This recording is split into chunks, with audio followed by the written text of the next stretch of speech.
Good afternoon, ladies and gentlemen. I call to order the committee meeting of the Bibb County Board of Education for Thursday, January 18th. Board members, you have in front of you the agenda. If I could have a motion to approve the agenda as presented. Second. So moved by Dr. Woodward, seconded by Ms. Johnson. All those in favor, please signify by saying aye. Aye. Opposed, same sign. That passes and the agenda is approved. With that, we'll move on to the Instructional Services Committee, chaired by Dr. Lisa Garrett. Thank you, President Freeman, and welcome to all. We have a packed agenda today for instructional services for this month, and it's my intention that we get through one presentation and 9 action items expeditious, to quote my friend and mentor, Ella Mae Stiles Carter, who was a former board member. For IS1, we have a presentation on school consolidation brought to us by Deputy Superintendent. Oh, yes. Hi, Thelma. By Dr. Tickett.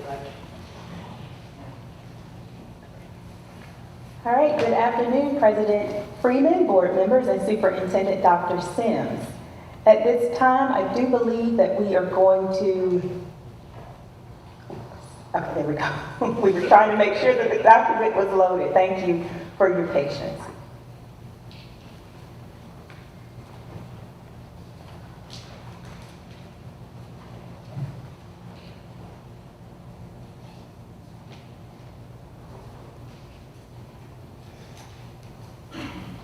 Okay, again, thank you for your patience. So we're going to be talking about exploring school consolidation efforts in our Bibb County School District for 25-26. We'll start with our vision. Our vision is that our students are empowered to learn, lead, innovate, and serve as productive and caring citizens within their chosen paths of success. And how do we get them there? It's through our mission. Our mission is that the Bibb County School District maximizes student achievement and social emotional well-being by building a sense of community in safe and equitable learning environments. Here are 3 goals: student achievement, staff effectiveness, and stakeholder engagement, all of which are guided by our guiding principles: personalized learning, collaboration, engagement, safety, and effective leadership. Finally, our learner outcomes. Our learner outcomes are matched and enrolled, motivated to enlist, molded for entrepreneurship, and meaningfully employed. We want our students to be able to walk away from their learning experiences and make a well-informed decision about their next step. Here you have our strategy map, and our strategy map is centered on this theory of action. If we build stakeholder engagement of our students, our parents, our staff, and community, plus strengthen staff effectiveness to drive teaching and learning, we will indeed maximize student achievement. So here's our agenda for today. The purpose of the presentation is to provide an overview of the proposed plan for exploring school consolidation within the school district. The plan emphasizes thorough planning, rigorous data analysis, and active community and student engagement so that we can make an informed decision that will prioritize financial efficiency as well as enhance student outcome and experiences. You have the roadmap in front of you. We'll talk about the core elements, goals and strategies, our timeline and activities, our proposed timeline and activities, as well as next steps. And finally, our takeaway, with a focus on our robust planning, rigorous data analysis, and active stakeholder engagement, we are poised to explore school consolidation as a key strategy for future budget planning. This comprehensive and balanced approach will empower us to make informed decisions that prioritize financial efficiency and significantly enhance student outcomes and experiences. So let's get started with some core elements of the process. And again, these are kind of like our core values, or what will be guiding the process, starting with transparency. We agreed to maintain open lines of communication throughout the process, ensure that all of our stakeholders, especially our students, are both informed and heard. And as I get into the process, I'll talk more about the steering committee, but we're even inviting our students to be a part of our steering committee. Secondly, equity. We want to ensure that consolidation decisions do not disproportionately impact any particular group and enhance equitable access to resources and opportunities. The key there being access to resources and opportunities for all. Thirdly, student support.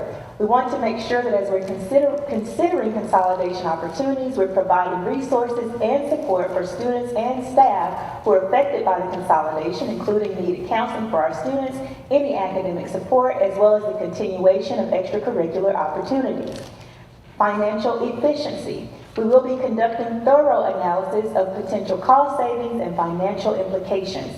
We'll be looking for opportunities for increased efficiency and effectiveness through consolidation while maintaining or improving our education outcomes. And finally, a core element is that this is all about our future budget planning. We're looking to integrate the school consolidation considerations into future budget planning processes, and we will be providing recommendations and strategies for long-term financial planning. So here you have an overview of the timelines. We're looking to break this down into 4 phases. Phase 1, which we are seeking to start this month, is all about planning and preparation. Phase 2 is data collection and analysis. Phase 3, community engagement and feedback. And finally, Phase 4, which is where we'll be bringing information back in front of the board, and that's decision making and planning. So now I'll walk you through the next step in the process, which will be a little bit more about how we're going to get it done.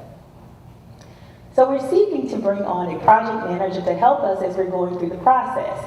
Part of that process will be releasing what we're calling an RFP, or request for proposals, for a school consolidation project manager. And this person will work alongside our school administration.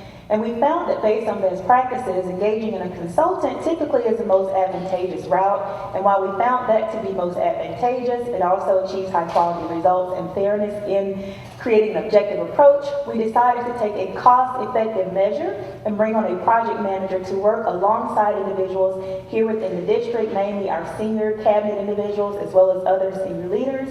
And this is not going to require the entire year, but will allow us to continue our focus on priorities in concert with this significant effort. So let's talk more about the goals and strategies before we get into the phases.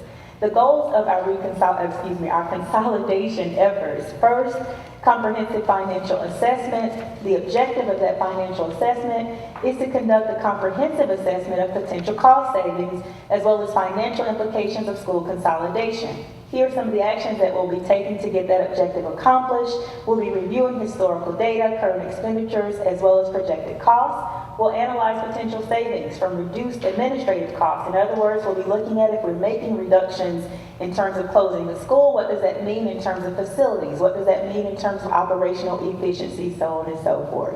Number 2, we're looking at resource allocation analysis. The objective there is to analyze our current allocation of resources and expenditures, looking to see where can we map out current resource distribution, how can we identify areas of inefficiency or redundancy. As we look at consolidating schools, obviously we may have some areas where there's some things that are redundant, and we'll be looking to see where can we make some reductions in those areas. We'll also be evaluating the impact of resource allocation on student outcomes and opportunities. One of the things that's critically important as we go through this process is that we don't change the experience for our students. We are committed to ensuring that our student experience stays at a very high quality. One of the things that we talked about, or I talked about when we got started here, was making sure that we have the appropriate supports for our students, and we're continuing to do that through these goals and strategies. Number 3, efficiency and effectiveness, and the objective in this area is to identify opportunities, again, for increased effectiveness and efficiency while maintaining or improving educational outcomes. The key piece there, maintaining or improving our educational outcomes. The actions that we're seeking to do here are to develop scenarios. So we're going to be coming back with several scenarios that optimize facility usage as well as staff allocations, and ensuring that our consolidation plans enhance or preserve the quality of our services in terms of student supports and the quality of our educational services. And finally, that integration into budget planning. The actions will be to develop the long-term financial plan that I mentioned a moment ago, and a framework for continuous monitoring and evaluation of financial and educational outcomes post-consolidation. So let's walk through the phases at this time, starting with phase 1, which we're seeking to start in July, which is this month. We're seeking to start with phase 1. One of the first actions associated with phase 1 is forming a steering committee. For that steering committee, we're seeking to include key stakeholders, including board members, principals, teachers, parents, students, community leaders, any financial experts, any representatives from local government, basically anyone. We're going to open this up to the community, to stakeholders. We're going to encourage individuals who have interest in walking alongside us in these efforts to sign up and to join us on the steering committee. We'll also be spending time defining those goals and objectives. Now, you heard me share some goals and objectives to get us started, but in working with the steering committee, we will be refining those goals and objectives, making sure that we have a clear pathway on how we're going to move forward. We're also going to be working very closely with our communications team to develop a communication plan. In addition to that communications plan, we want to make sure that we have channels for both regular updates and feedback, as well as a dedicated place available via our website, which may be our Let's Talk that's already available, as well as social media platforms and town hall meetings as needed, and doing our initial community engagement. So looking through the months of July and August, seeking to do some initial outreach with our community. In the month of August, you'll see here conducting initial research. So this is looking at existing data that we have concerning our school performance, student enrollment, facilities, transportation, and budget. Secondly, engaging a cross-functional team. Now this is different than the steering committee. The cross-functional team are those internal team of experts. Those are the persons who are inside of the district. I put here team of experts, not necessarily team of experts in school consolidation, but team of experts that are in the district, such as our CFO, such as our assistant superintendent of operations, to help us starting to look at financial analysis, looking at facilities, so on and so forth, and finally developing a project plan, being something we want to engage in for the month of August. Again, these activities are all drafts. This will be something that's subject to change and be finalized once we form the steering committee. In the month of September, and I apologize for these getting a little bit smaller here, but going into phase 2, starting in September, is where we want to start engaging our focus groups. Now we are blessed in that we already have superintendent advisory groups. We already have them for parents, for teachers. We already have student advisories. And so this will give us an opportunity to start engaging with some focus groups that we already have, ensuring that we have diversity of voice with those particular focus groups. We'll also be able to start some facility assessments, looking at the condition and capacity of our current school buildings, focusing on the impact on the student learning environment. We also have here the financial analysis. Along the way, you will see that throughout the process, we're continuing to do our financial analysis, continuing to look at what does this mean as we're getting more information. In the month of October, we'll continue to analyze enrollment trends. Now this aligns with our FTE count that we do every year. So by October, we'll have an official count that we're submitting to the state. This will give us an opportunity to compare those official numbers to what we've submitted for this previous school year. We'll be able to do some projections around future enrollment patterns and identify schools with declining or increasing numbers, as well as consider the implications for student diversity and inclusivity. Our budget analysis, again, you see that continuing to come up throughout the process, wanting to make sure that we're reviewing financial implications along the way, considering potential cost of consolidation, prioritizing resources for student programs and support services. And also, as we get to November, we're going to go ahead and start in the month of November developing preliminary scenarios. Again, the emphasis being on scenarios, and that we're looking to develop several scenarios, multiple consolidation and non-consolidation models based on collected data, emphasizing the impact on student outcomes, financial implications, and community sentiment. We're going to be conducting a detailed analysis of the advantages and disadvantages of each scenario, including impacts on student achievement, community cohesion, operational efficiency, and financial health, and having those scenarios ready for the steering committee to review. All right, as we continue now, we're in phase 3, and I'll just quickly go through some of these things as well. In December, we're looking to host more of our community forums. We're also looking to launch an online feedback platform. So again, just making sure that all along the way, we have an opportunity for community feedback and engagement. In January, we'll be continuing to engage with focus groups. Now we're starting to refine those focus groups and get more specific to those schools or those communities that where we've identified may have an impact in terms of consolidation. We're also refining scenarios. So we're incorporating community and student feedback into revised models, ensuring a balanced view of consolidation and non-consolidation options starting in January. February 2025, we're starting to publish those revised scenarios, sharing the updated models, focusing on student benefits, addressing concerns, and continuing with a more comprehensive community survey. And finally, going into phase 4. Going into phase 4, the steering committee is making a finalized review. We're also going to be bringing information to the board at that time, presenting the final plan to the school board for approval, highlighting student-centered outcomes and benefits of each option. In April, developing the implementation plan, communicating the final decision, and in May, preparing the community for transition. Now, this does not imply that that necessarily means we'll be able to close the school, so to speak, starting in August, but we will begin the transition process. I know there is a process that Mr. Kitchens can speak to more specifically, but we will start that process going into the spring of next year.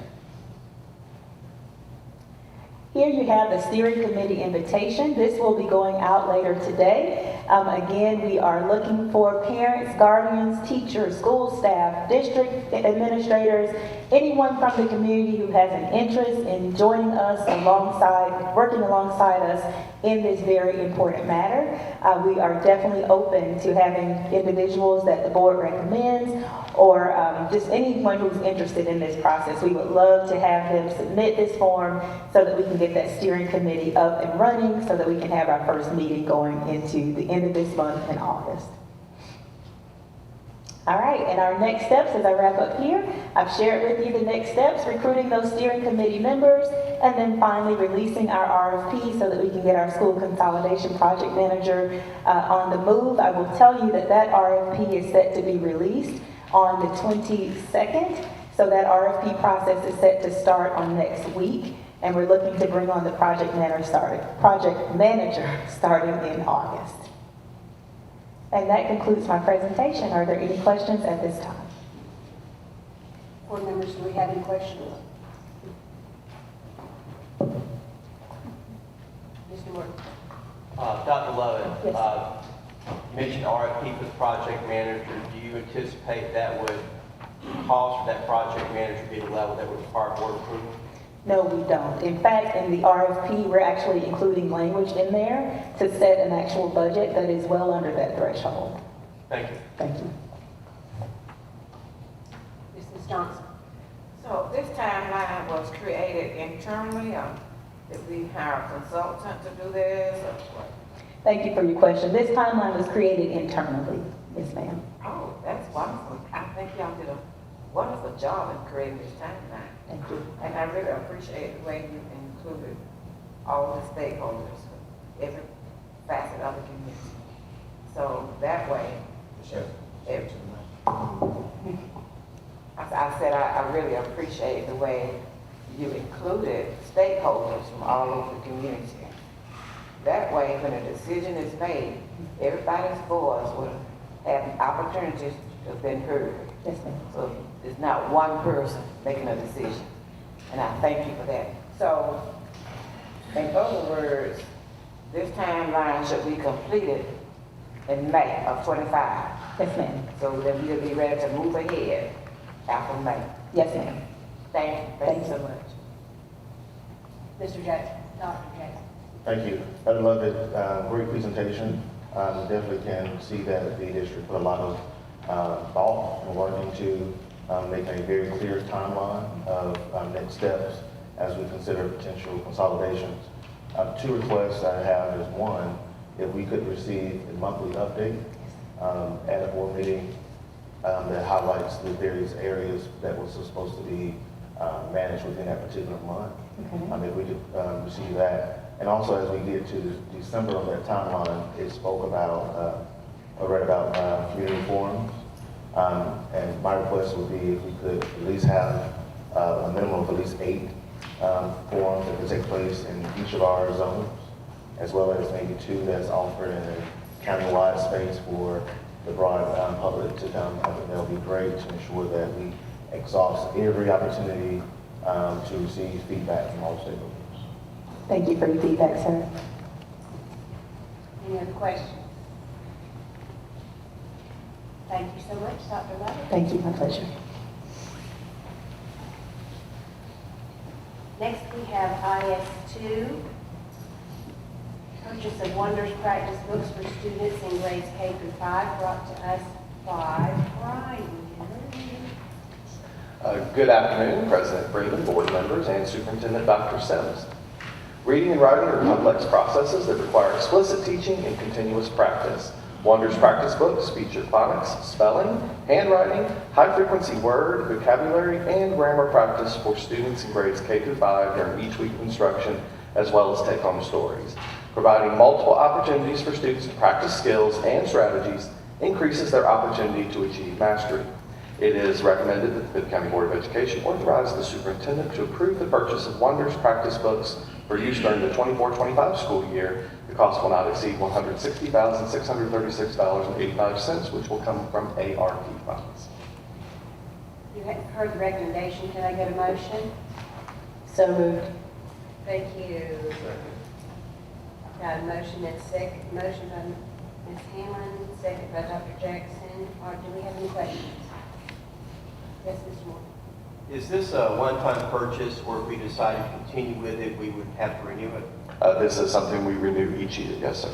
And this year, we're able to pay for it with ARP funds, but next year, Yes. if we continued, it would come from the general fund. That is correct. All right, thank you. Any more questions? Dr. Woodford? Yes, just a quick question. So we are currently using Wonders, Yes, and this is just the supplemental handbook? yes, these are the student workbooks that we purchase each year to go with the adopted curriculum Wonders. So how long have we used Wonders? How long have you had? 4 years. 4 years. And what has been the result or the outcome or the impact? I will let our elementary director speak to that. It is widely used within the classrooms, and every year the teachers are the ones who are asking for it because it provides students the necessary practice of skills. So you would say that it has been effective? I would say so, yes. Thank you. Any more questions? Okay, we've had a motion and a second. All in favor say aye. Aye. All opposed, no. Ayes have it, and IS2 will be sent to the consent agenda. Next, we have IS3, Language Essentials for Teachers of Reading and Spelling, otherwise known as letters, Volume 2, Preschool Learning Course. Also, Language Essentials for Teachers of Reading and Spelling, also known as LETTERS, is a professional development course based on the science of reading. It is designed to equip early childhood educators and administrators with the knowledge and skills needed to be experts in the areas of literacy and language development. It is recommended that the Bibb County Board of Education authorize the superintendent to approve the purchase of LETTERS professional development for use during the 24-25 school year in an amount not to exceed $150,776 from general funds. can I get a motion? Move for approval. Thank you, Dr. Jackson. Second? Thank you, Ms. Johnson. Do we have any questions? Yes, ma'am. I would ask the same question. So we have used Letters before. Yes. For how long? We have trained all of our K-5 teachers in Letters Volume 1, and this is the Volume 2. And what we're working on doing is creating a cadre of educators in the district that can continue the letters work with our teachers in years going forward. And again, you would find that it has been effective. I would absolutely say so. This is a very in-depth professional learning course that is designed to build the teacher knowledge of how do we teach that explicit reading so the kids are successful. And it has, even over this last year with just Volume 1, we have seen the improvements in our Tier 1 instruction. Thank you. I don't have a question, but I have a comment. At a recent GSBA training, I understand that there was a county that had their teaching and learning group provide a mini letters lesson to the board. And I would love to see us be able to do that, so everyone will know exactly how important it is for us to get that early reading foundation started. And that training, I understand, is amazing. So I would like to see us possibly do that. Okay, we've had the motion and a second. All in favor, say aye. Aye. All opposed, no. Passes unanimously. We'll be going to the consent agenda. Thank you so much. Now, Brady Butler will also give us renewal of Imagine Learning from Edgenuity. Yes, ma'am. Imagine Learning's virtual platform, Edgenuity, is designed to meet the needs of the evolving classroom. It is implemented in person and virtually within our middle schools, high schools, and the VIP Academy. It provides a robust selection of core, elective, and honors courses that can be completed for initial credit as well as credit recovery. The curriculum is grounded in research and based on the rigor and high expectations of Georgia standards. Courses are created by teams of experienced educators and instructional designers with expertise in curriculum development, instructional technology, and content area education. It is recommended that the Bibb County Board of Education authorize and approve the renewal of Imagine Learning Edgenuity contract for the 24-25 school year in an amount not to exceed $746,632.50 from general funds. You've heard the recommendation. Can I get a motion? So moved. Thank you, Ms. Johnson. Second. Thank you, Ms. Hanlon. Any questions?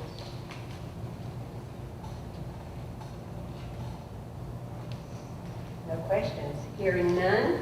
We've had a motion and a second. All in favor say aye. Aye. Opposed, no. IS4 passes unanimously. Will be sent to the consent agenda. Next, we have Mr. Brian Butler again with IS5, renewal of school city assessment platform. Since 2015, the County School District has used School City to implement a formative assessment process that provides teachers and district leaders with data to assist with instructional decisions. Access to this formative assessment data has assisted schools in determining student mastery of standards prior to the spring administration of standardized tests. It is recommended that the Bibb County Board of Education approve the renewal of School City Illuminate Education and authorize a purchase order for the district's formative assessment platform for the 24-25 school year in the amount not to exceed $186,164.88. You heard the recommendation. Can I get a motion, please? So moved. Thank you, Ms. Johnson. Thank you, Dr. Jackson. Any questions? Hearing none, we've had a motion and a second. All in favor say aye. Aye. All opposed, no. IS5 passes unanimously. Will be sent to the consent agenda. Next up, we will have Emmanuel Frazier to talk about contract extension for Kelly Services. Good afternoon, President Freeman, board members, and Superintendent Dr. Sims. The Human Resources Department is recommending that the Bibb County Board of Education approve the extension of the contract with Kelly Education Services for the 24-25 school year. This will extend the initial contract by 1 year. The Human Resources Department is recommending that the Bibb County Board of Education approve the renewal of the contract with Kelly Education Services for the 2024-2025 school year at a cost not to exceed $5 million. Funding will come from a combination of FY25 general and federal funds. You've heard the recommendation. Can I get a motion? So moved. Thank you, Ms. Hanlon. Second. Second. Thank you, Ms. Johnson. Any questions?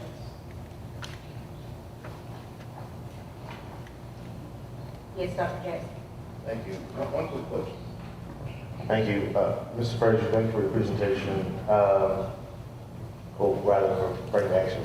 Yes, sir. Have there been conversations with Kelly Services in regards to just some of the concerns that we've had over this past year and ways that we can, address those?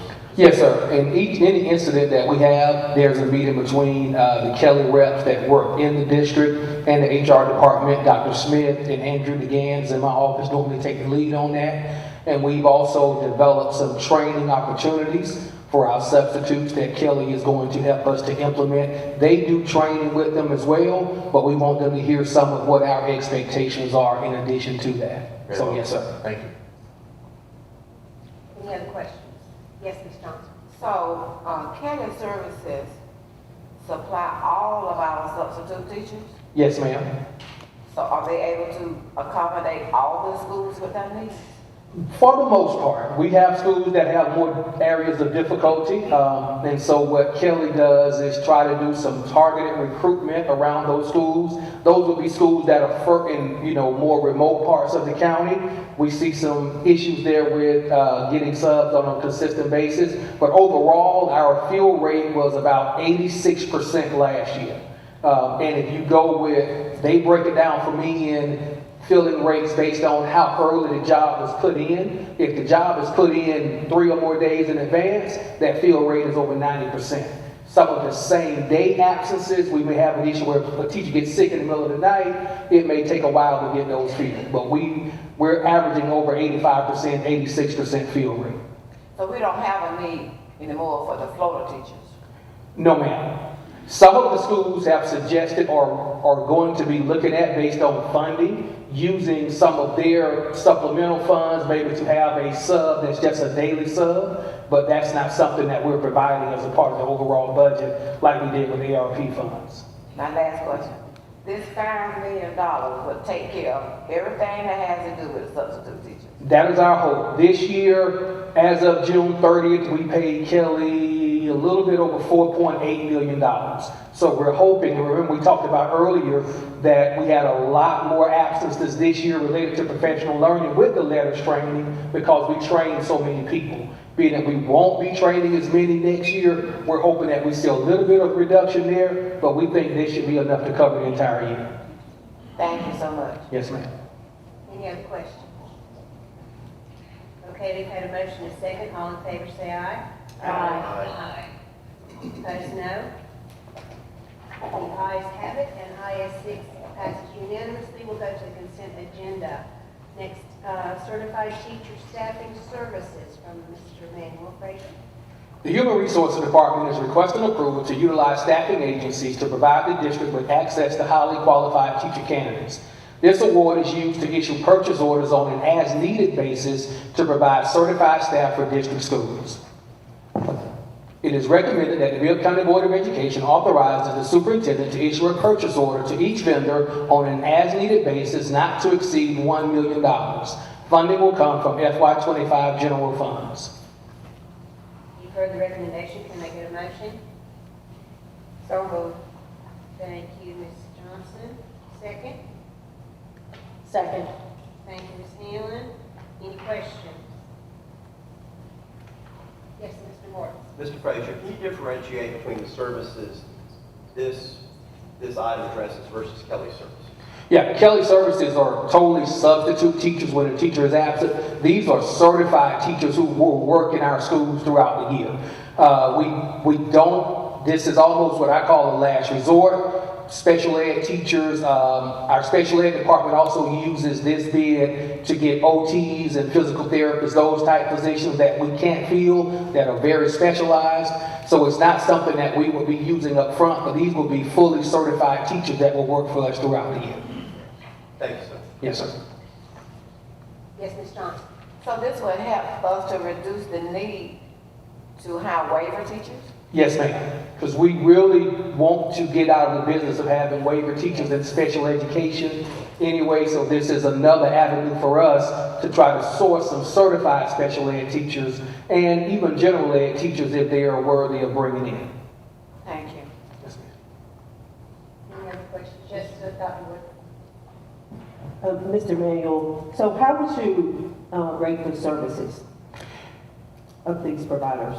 We really, of the 3 that are listed here, the only ones that we have actually secured teachers from in the past is Emergence. That company used to be called Maxim, so it's now a new name. But we've got some quality teachers from them. We actually have one that we really want to hire, but it would be cost prohibitive for us to break that contract to do that. So we're getting some pretty quality people from Emergence. And again, we did not hire anyone from the other 2 agencies this past year. Thank you. Okay, any other questions? We've had a motion and a second. All in favor say aye. Aye. Opposed, no. IS 7 passes unanimously. It will be sent to the consent agenda. Thank you. Thank you, Mr. Frazier. Next, we have IS 8, renewal of Renaissance Suite by Dr. Lori Rogers. Good afternoon, President Freeman, board members, and Dr. Sims. The Bibb County School District continues to use Renaissance district-wide for various purposes such as a universal screener, progress monitoring, differentiated instruction, and predicting student proficiency and mastery of state standards. Renaissance also acts as the district's Georgia Department of Education approved dyslexia screener, offering important insights to personalized student learning. It is recommended that the Bibb County Board of Education approves the renewal of the Renaissance Suite and authorizes a purchase order for $1,423,748.37 of general funds and $200,000 of title funds. You've heard the recommendation. Can I get a motion? So moved. Thank you, Mr. Morton. Second. Second. Thank you, Ms. Hanlon. Any questions? Yes, Dr. Jackson. Thank you, Dr. Rogers. In light of this particular action memo, as we discussed, dyslexia services, we know that Mercer University is opening up some form of school or service that will be seeking to enroll students, I believe, over there. How are we communicating to the public and to our families in regards to the types of dyslexia services that are being offered in the district in an effort to ensure that we don't have a high number of students to leave our district to go over to Mercer? Well, as part of the Renaissance Suite, we offer a state-mandated dyslexia screener for our early learners. So from there, we're able to identify those who are in need of additional services and be able to direct those services to the appropriate departments within our school district, which will include the Office of Student Affairs.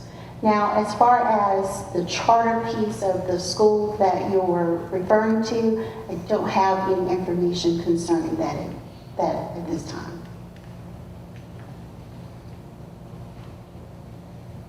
Dr. Carroll, if I may. Yes, yes. Dr. Jackson, thank you for the question. I do think your question challenges us to ensure that people are crystal clear about what we have available to our students. Because what we don't want to happen is for any school like the Roberts Academy or any other entity to communicate something and people assume that it is not available in the Bibb County School District. So we'll take that to task to ensure that people are clear, one, about the screener, and two, about the subsequent services. Any other questions? Hearing none, we have a motion and a second. All in favor say aye. Aye. Opposed, no. IS 8 approved unanimously and will be sent to the consent agenda. Next, we have IS 9, renewal of communities and schools of Central Georgia services. Communities and Schools of Central Georgia is an integral part of a national network dedicated to improving student success by providing essential support and services to students and their families. The CIS model focuses on addressing both academic and non-academic barriers to student achievement, fostering a supportive environment conducive to learning and growth.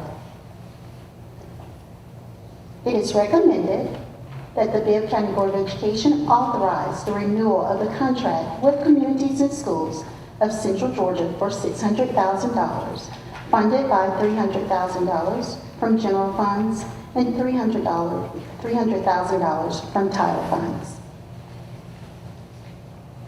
Can I get a motion? Thank you. Heard the recommendation. Can I get a motion? So moved. Thank you, Mr. Morton. Second. Second. Thank you, Ms. Johnson.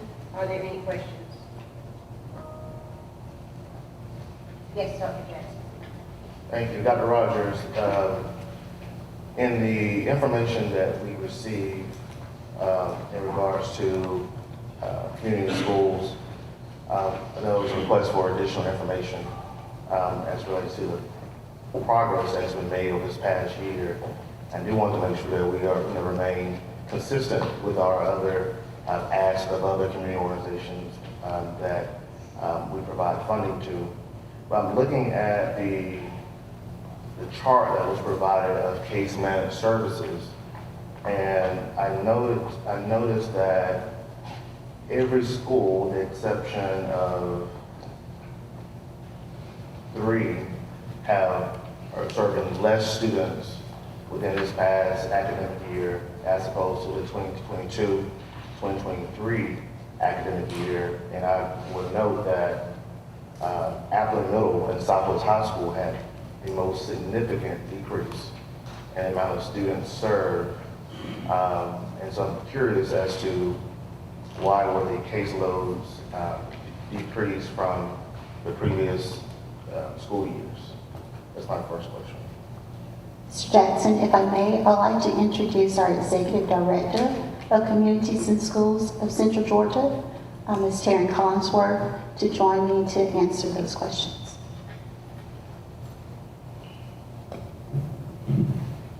Thank you for the opportunity to address the board, Dr. Sims.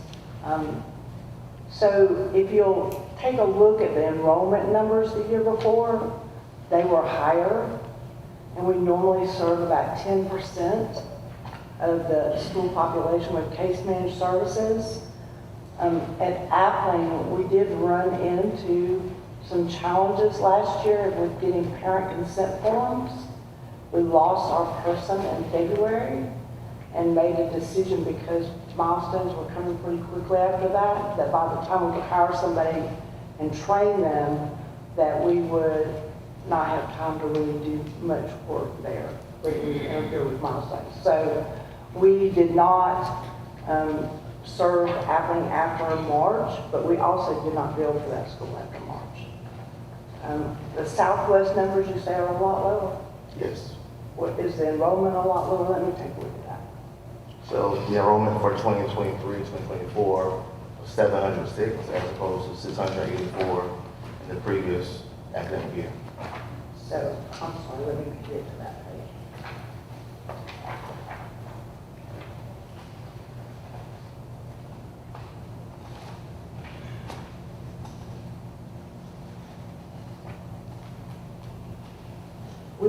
So in both of those years, we served significantly more than the 10% that we are asked to do by our national organization at Southwest. And the year before, we served 101. Part of that reason is because our Tier 2 targeted services are small group services that focus on a specific problem. And so we had a partner that year that was providing some targeted services, and that partnership we didn't put in the schools the next year. There were some reasons for that, and I'd be happy to send you something about why we didn't do that. But we still served more than the 10%. So if you look at the total numbers served of case managed services, we served 765 district-wide, which is about 12% of the enrollment in 24. Does that answer your question? It clarifies or justifies the reasoning. I still think, with Appleton and Southwest and our two most impoverished areas, definitely could benefit from the services that CIS provides. So hopefully there's a way that we could, look to serve even more than the 10% minimum that CIS is looking to serve. So I definitely feel like that I wish we had been able to make more happen at Appling, and we have some lessons learned from there about hiring at that school. But we also, after you're serving about 50 to 60 students with individualized services, and our people are required to meet with their students within every 2 weeks, at least 30 minutes, or maybe more, depending on what the child has going on. We're showing for about 60 students, it gets hard to serve them individually because in high schools, because of the scheduling, because you don't want to pull them out of English or any core classes. And so working around the different grade levels and the, I call them extracurriculars, I don't know what they call them anymore, but working around all of that and trying to make sure that you get to each student is a magic act itself. I just have to tell you. At Appling, that's not true. I do feel like that we will do more this year at Appling. But with the empowerment coaches, are they there to help facilitate services? So I can understand one person may not be able to serve more than 60, but in their position as an empowerment coach, wouldn't they be able to bring in additional resources and support to help students that may be needed, that may need these services at those schools? So when it's approved by the schools, we do that. Our empowerment coaches are still expected to serve their individual caseloads with either individual services or very specific targeted services. And in some schools, there's different things allowed. We're allowed to bring in different things. Very well. My next question is regards to the budget for CIS. I know some concerns about the marketing line, and you clarified that. But the $600,000 request represents how much of your overall budget? The $600,000 from the school district that's been requested. So this year, our budget, I'm going to give you the round figure, is 1.2 million. Okay. All right. So thank you for answering those questions. But Madam Chair, I would again just add that, I think it's very important that we're very consistent with our review and approval process of these requests. And I would hate for anyone to think that we're not being consistent in that regard. I would like to receive more information as relates to I think similar to what you provided last year, when this came back for approval, was a report of the progress that was made over the past year. And we have not received adequate update in the form of a report of what exactly the CIS was able to accomplish over this past year. I definitely know personally of the work that the empowerment coaches are doing in the schools. I know there is progress, but that is very important for taxpayers and the general public to be able to receive that and for board members to make an informed decision before casting a vote on this. And so, Madam Chair, I would move to table until we get that information. Hopefully we can get this approved next month.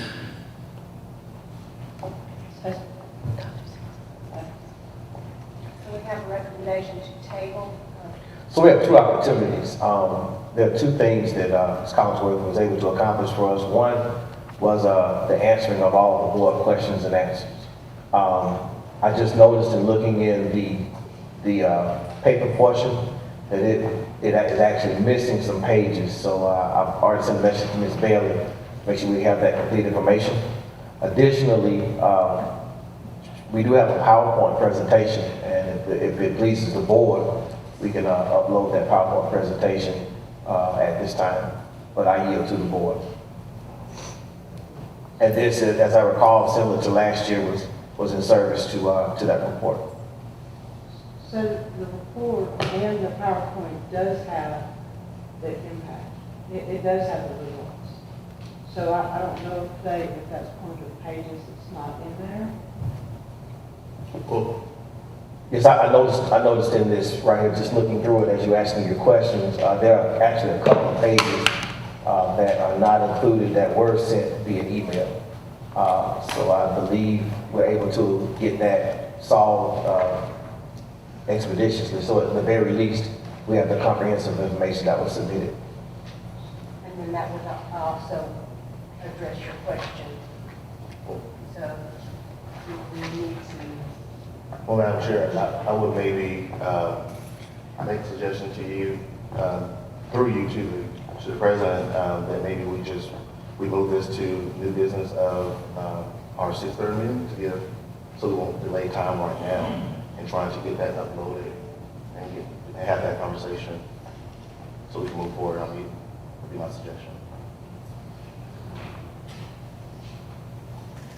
Madam Chair, if I may suggest, if Dr. Jackson is willing to withdraw his motion to table, you could call for a vote, and if Dr. Jackson or anyone chose to vote against this, you would remove it from the consent agenda and accomplish what you wanted.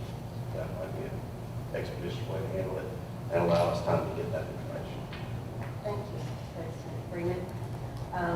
If we can just go ahead and have the vote. First, withdraw my motion. You withdraw your motion? Yes. Thank you so much. Do we have any more questions? Okay, we've had a motion and second. All in favor, say aye. Aye. Aye. Opposed? No. Okay. That was 3 noes. Did I hear 3 noes? Yes. Hanlon, Woodford, and Jackson. Okay, so we still have to do pass, but we will go through this at the board meeting for IS9.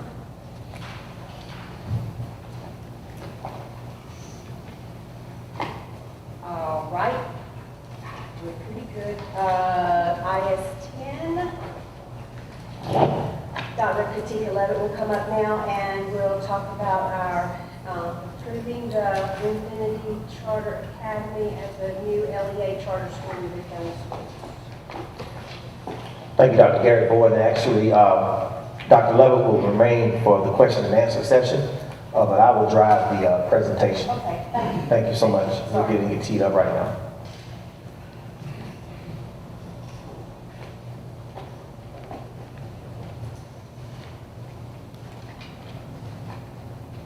Okay, we're ready.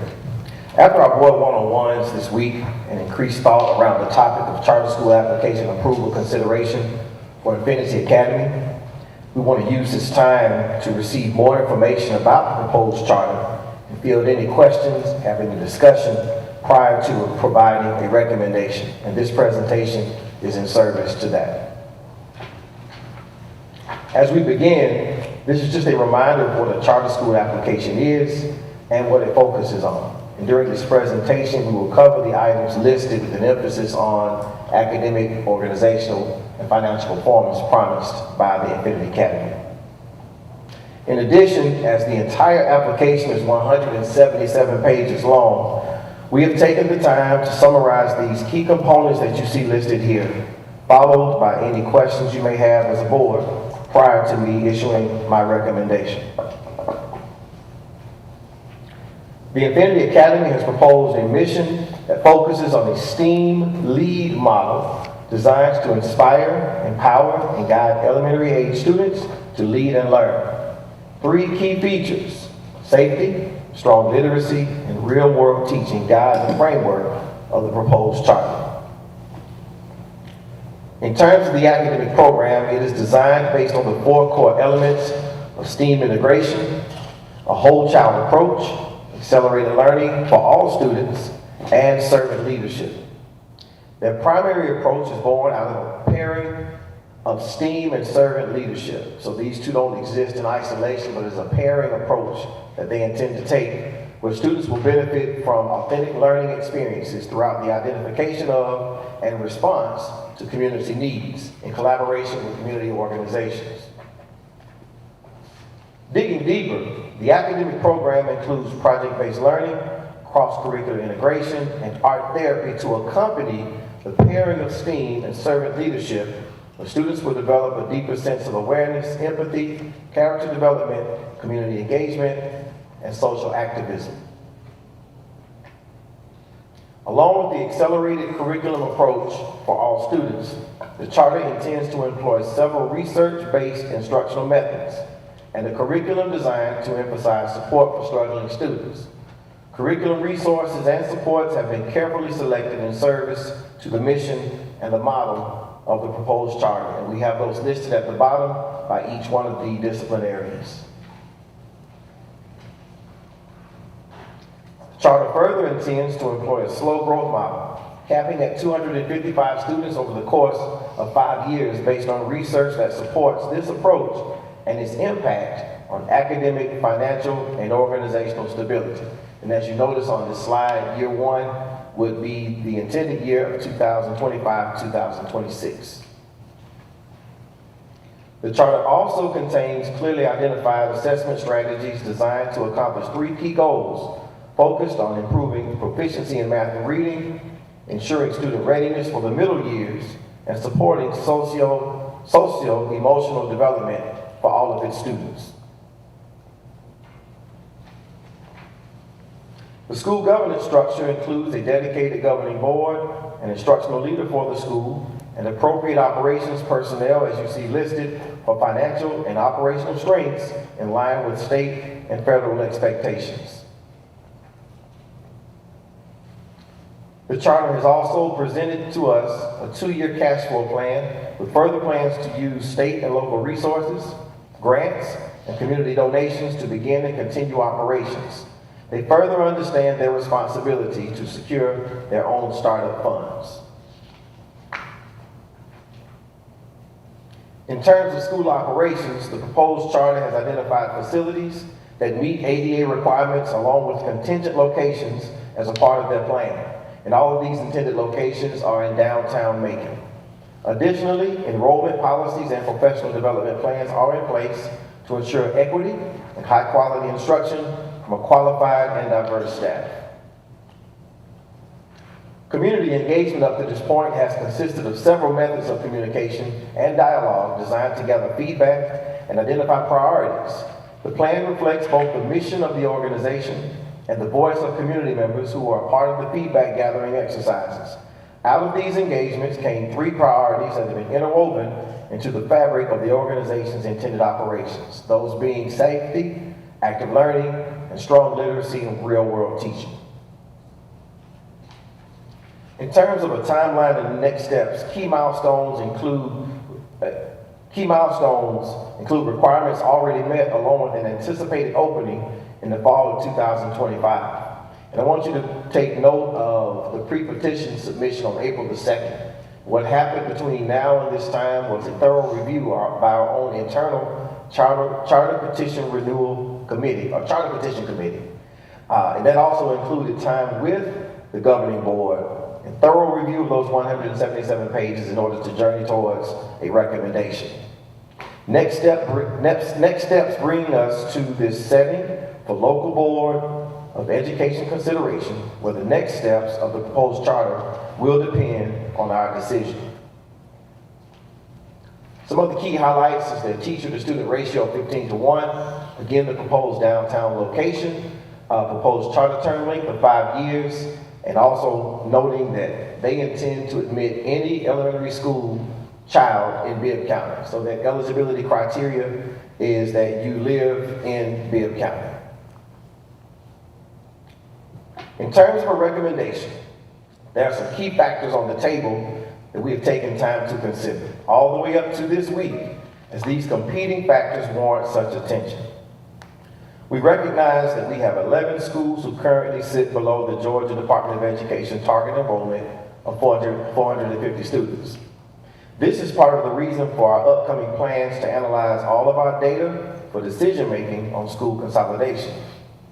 On the other hand, we have in front of us a strong charter application and strong state-level interest that we know of in viable state charters in our areas and others. Knowing this, it makes us ask the question of whether we want to be in collaboration with another charter school or in competition with another charter school. Whether this school is approved at our level or the local level, the state level rather, school consolidation will still be a topic and plan as we journey towards decision-making that will impact the 2025-2026 school year. Additionally, if we approve the Infinity Academy as an LAA charter, the students who attend continue to be our students. If we deny the charter school, The charter organization will then go to the state level for approval consideration. If approved, and again, we respect and recognize the vested interest at that level, we will lose the FTE associated with students who attend from our district. While there are no additional funds gained by accepting a charter, it is important to note this impact. In full transparency, this has been given much thought over the past several days leading up to now, and the most predominant challenge in light of all aforementioned factors is that of collaboration versus competition. My recommendation is in keeping with this factor as a focal point, along with the opportunity to increase our portfolio and decrease the threat of competition with another entity, one where we can easily forecast a strong collaborative relationship. Further, my recommendation positions us to keep our students as they take their pre-K-12 journey. So I want to just take some moments to share with you some high points about this proposed charter, but also emphasize once again the hours that we've spent in this space as required in the whole process, which leads us to this point.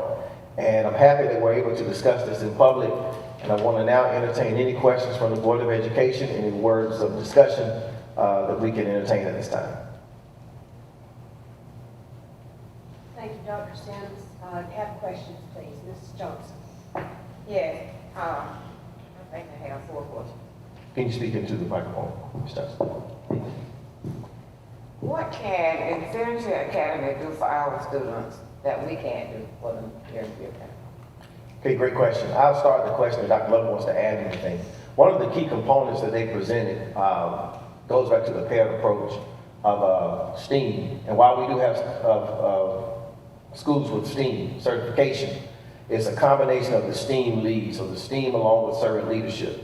There's one key element that they call out as a core of what they intend to do, and that is that through problem-based learning, that students are presented with a problem based on collaborations and partnerships that they have with organizations within the city.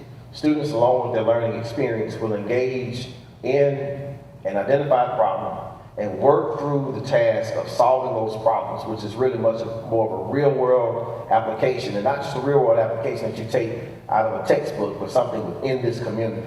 So they intend to infuse this community-based problem-solving approach into their curriculum in order to boost our students' understanding of the community, involvement in the community, while at the same time learning more about themselves and learning the curriculum. Dr. Love, did you want to add anything to my answer in that space? Actually, Dr. Sims, that was what I was going to mention. Actually, the STEAM lead model is what is unique in terms of what this particular charter offers.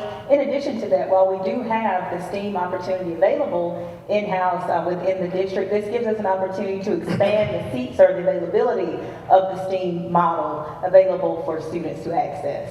So that would be the other piece that I would add to what Dr. Sims shared. Thank you. All right, year 5, the proposal is 255 students, as opposed to the state requirement of 450 students. How would that affect the 450 students that the state requires? So I think that's the beauty of being a state charter. They have some unique qualifications and requirements that are independent of a traditional public school. Dr. Levin? Yes, that's an LEA charter. So they become an LEA charter. So in terms of how they are funded, the funding mechanism looks differently. They are not going to be funded the same way. So that number around the 450 that we are then funded by, and Mr. Kitchens can speak more specifically to what that number refers to with the 450.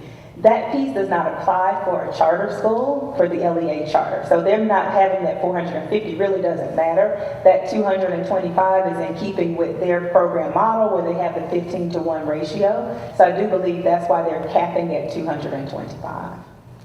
And my last question is, now will Bibb County School System have the same control, local control over this school as we do at all our other schools? You make decisions for them. Yes, and they will be in collaboration with us as a functioning system. One of the things we actually talked about was professional learning as an example, and joining with that. Now they will have their chancellor, and they have their mission, so there's an overlap and a collaboration opportunity so that we don't have this functioning organization outside of the district as would be a state charter. as opposed to for the opportunity for us to come together and work. And keep in mind, you're talking about a K-5 model, which means if hypothetically they become an LEA charter, now we're talking about transitioning our students into our schools in the 6-8 model. That is not a part of this. Is there anything that I may have missed in that? Yes, and so the other piece is they will have a governing board, very similar to how we do have a board of education. They will have a board of directors that also works with the charter school. So that board of directors will function much like we have our board of education that functions, that helps to guide our programming as well. So there are elements, I'll give you an example, there are elements that are not things that can be waived by a charter. So for instance, federal law as it relates to things like special education, they are still required to follow. In fact, we're still required to provide related services like occupational therapy and speech and things of that nature to an LEA charter. So there are some elements that we have to make sure that they still follow along with the district's guidelines, and there is no waiving of that in any way, shape, or form. So they have to follow Bibb County's policies, like the other schools do.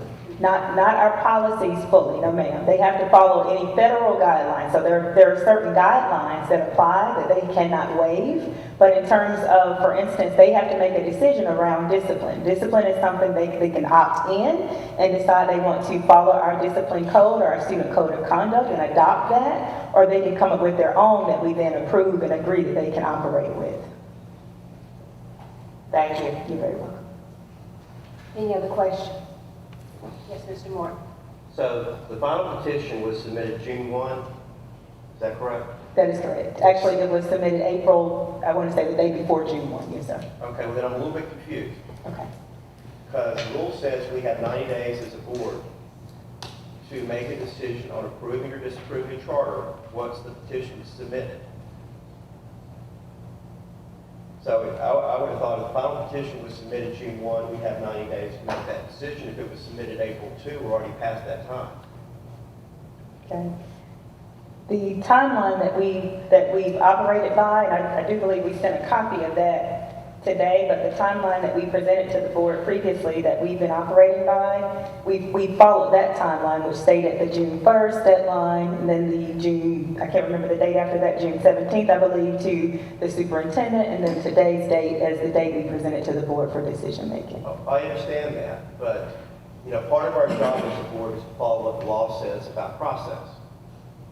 And if we're saying the petition, the final, and then of course you had a pre-petition submission, we give comments, we give input, and then we get a final petition to address those various things. And we say the date is June 1, okay, we're within the 90 days that we have to make that decision. Is that the position that y'all are taking on the submission of this petition?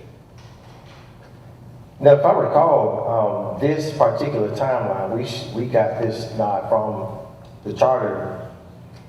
So this is the Body, information, correct? right, and Yes. every year the district has to submit the timeline that we're going to be using. This is in keeping with the timeline that we've used year over year here at Bibb County. So this is just the deadlines that were for this current year, same time frame that we've used in previous years. So in keeping with that timeline, it is my understanding that the 90 days apply. So when we said that the June 1st, that was in terms of the reference to us receiving it in 90 days, my understanding is that we would be in line with those guidelines. So we're using June 1 as the date when the 90 days starts. That is my understanding, sir. All right. Please understand, I can tell that Infinity Academy has been working on this a long time. And I know y'all have been working on it a long time. All I know is for myself, the first time I knew that we were going to be looking at this was Tuesday. I didn't receive the charter petition till Wednesday. And there's been a change in what the recommendation was. And that happened today. This is an incredibly important decision because you're talking about $9,000 of FTE money, 135 students, $1.3 million, plus whatever other support we will need to provide. And let's be realistic about something. We don't run this school if we approve it. Right. They run themselves. And I've been on the board long enough where I've dealt with 2 local charters. And I didn't get collaboration from either of them. And I know for me, if we've got time, I'd like a chance to look at this. I think it's important we have to. Because we're talking about significant investment of money, resources. There's also the question it popped up with the prior schools wanting a portion of our East Blossom money. We're one of your schools. We should be entitled to a part of that. I think that's a consideration we have to take a look at. Again, this is not a comment on the quality of the application which I've looked at a little bit, or the quality of those who are asking to be approved. I'd like to have the time to give it the same kind of consideration y'all have. I do want to confirm that June 1st date, because as I look at this, the whole of this timeline, I do want to confirm that June the 1st is indeed that date that day one starts. I'd be concerned about that, because if that is not the case, then it would push us to where we potentially are within the 90 days. I understand your point, and if I recall, I will say this: earlier this year, I can't remember exactly when, we did notify the board that we were in the process of reviewing a charter. But that was the only notice. Let me make sure I'm clear on that. So this is your next time hearing about it at this particular board meeting. But that'd be my only concern, confirming that June 1st date is the day one. If it is, it gives us more time, but I'd be concerned if it's not, because that would take us potentially out of compliance with what we have to deliver on. So we can take that information back. I can certainly follow up with the. But I do want to make the point, I definitely understand this is a huge decision, but I still stand on my chief concern. Do we want collaboration or do we want competition? And I think that's something that is significant in terms of my recommendation in this space. And I would be concerned about, as I think about who currently exists outside of Bibb County schools, taking on another space of competition where we have an opportunity to collaborate. And thank you for the history in terms of collaboration efforts that perhaps has failed in the past. But one of the things that also draws us to this particular charter is the importance of the governing board. If you look at members of the governing board, you see that we're grateful to have professional relationships with members of that board, working relationships, and we feel strongly we can continue to leverage those. We don't see ourselves going outside the bounds of those already established professional working relationships in this space. Yes, Dr. Jackson. Thank you. Thank you. I'll also just again add and reemphasize that in the state of Georgia, there is an increased appetite for charter schools. Right. I have my own opinion of charter schools, especially as it relates to a locally approved charter versus a state-approved charter. But the understanding is that Georgia is pretty conservative when it comes to if there is a strong petition for a charter application, then the state's going to approve it, right? And so to the point that was raised by the superintendent, it's a matter of, do we want to work in collaboration with them, knowing that the application is going to be approved? Or are we going to be in competition with the charter once it's approved by the state? And if I do understand, Dr. Love, that the process right now would be that the system review provides a recommendation, and then the state would have to do their review, correct? That is before correct. making a final decision on whether or not to move forward with that charter. That is correct. If we were to decide that we are not going to approve the charter, then the state does their review and makes a decision from there. Very well. So that's one of my chief concerns as well. I do understand Mr. Morton's concern within the 90-day period, and hopefully we can try and get an answer to that to see if tonight we have to make a decision or if we have a little bit more time.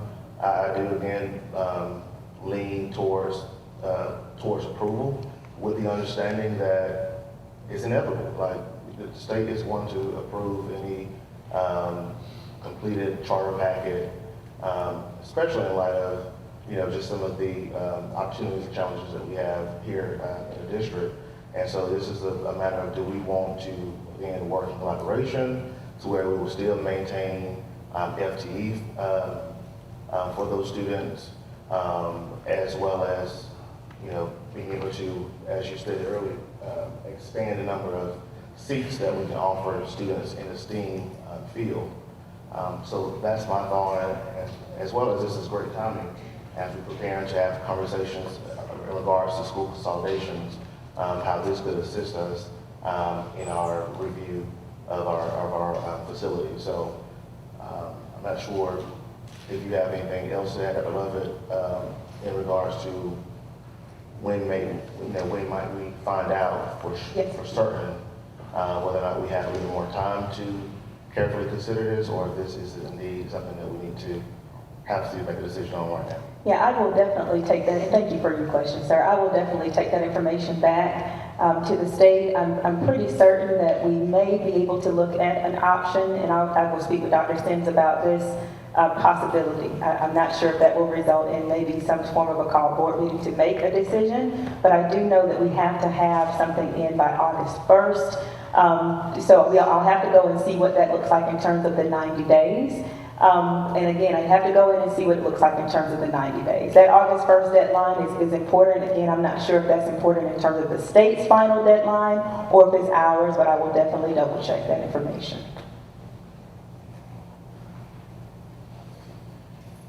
Any other questions? Yes, Ms. Hammond. Thank you for the presentation. I also have concerns about wanting to read the information more in depth and get some questions answered. I think I got through about a third of it. For example, shared services. So would this charter school budget reimburse if the school system provides services to the charter school? There's just a lot of questions I have around where the money's going to flow. Understood. Thank you for your feedback. And so that's something that we did actually discuss as a part of the process with them. So those are like buyback services, and that would be something they could buy back from the district. So that would be definitely reimbursable. They could buy those things back from the district. Any other questions? Yes, President Freeman. First off, thank you for the time y'all have taken to look into this. I know that I had a lot of questions this week, and y'all were very good about responding, the district was. Thank you for keeping an open mind. Mr. Superintendent, I know we've been back and forth about this and what was the right thing to do.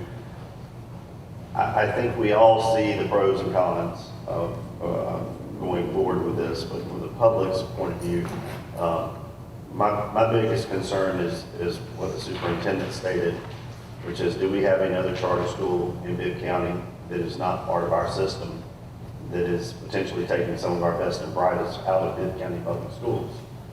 And that's a very large concern.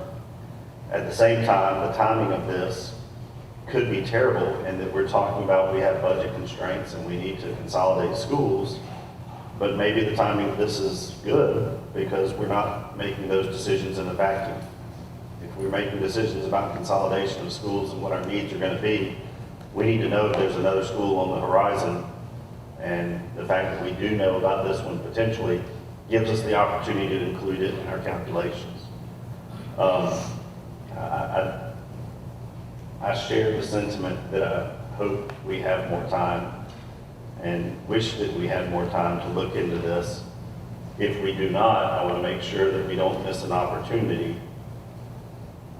and that we remain in compliance. So it would be nice to know if we could get an answer before the 6:30 meeting as to what our timeline is, and or at least know that if we didn't do something tonight, there might be the potential for a called meeting before any hard deadline. Thank you, sir. I will definitely take that feedback and see as much as we can find out.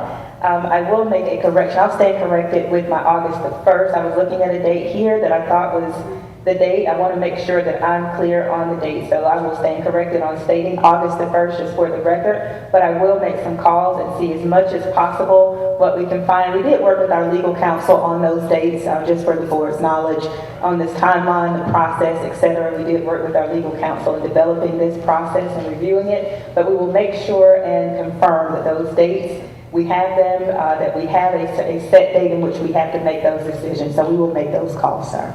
All right. Well, my recommendation, and this is just my thoughts, is that we treat this the same way we did the communities and schools, and that we call for a vote, and if it does not pass unanimously, that we have an opportunity to discuss it again in the regular board meeting. Because I do think this is important, and we need some answers. Can I make one comment, please? I don't want us to be in a position where we're ratifying something that should have been done a different way. We had a board previously who did that, and it got us in a lot of trouble. The same rule that says 90 days says that the person filing the petition can seek an extension of time if the LEA agrees. Which I would, there's another way to do it. I think we're within the 90 days based on what I've read and what I've seen. Otherwise, the notion of that, well, the pre-petition that you file so you can get feedback from us starts the clock ticking when you're in fact responding to concerns that we have. So what makes the most sense is when the final petition is submitted. I'd really like to know where we stand legally before we take any vote, quite frankly.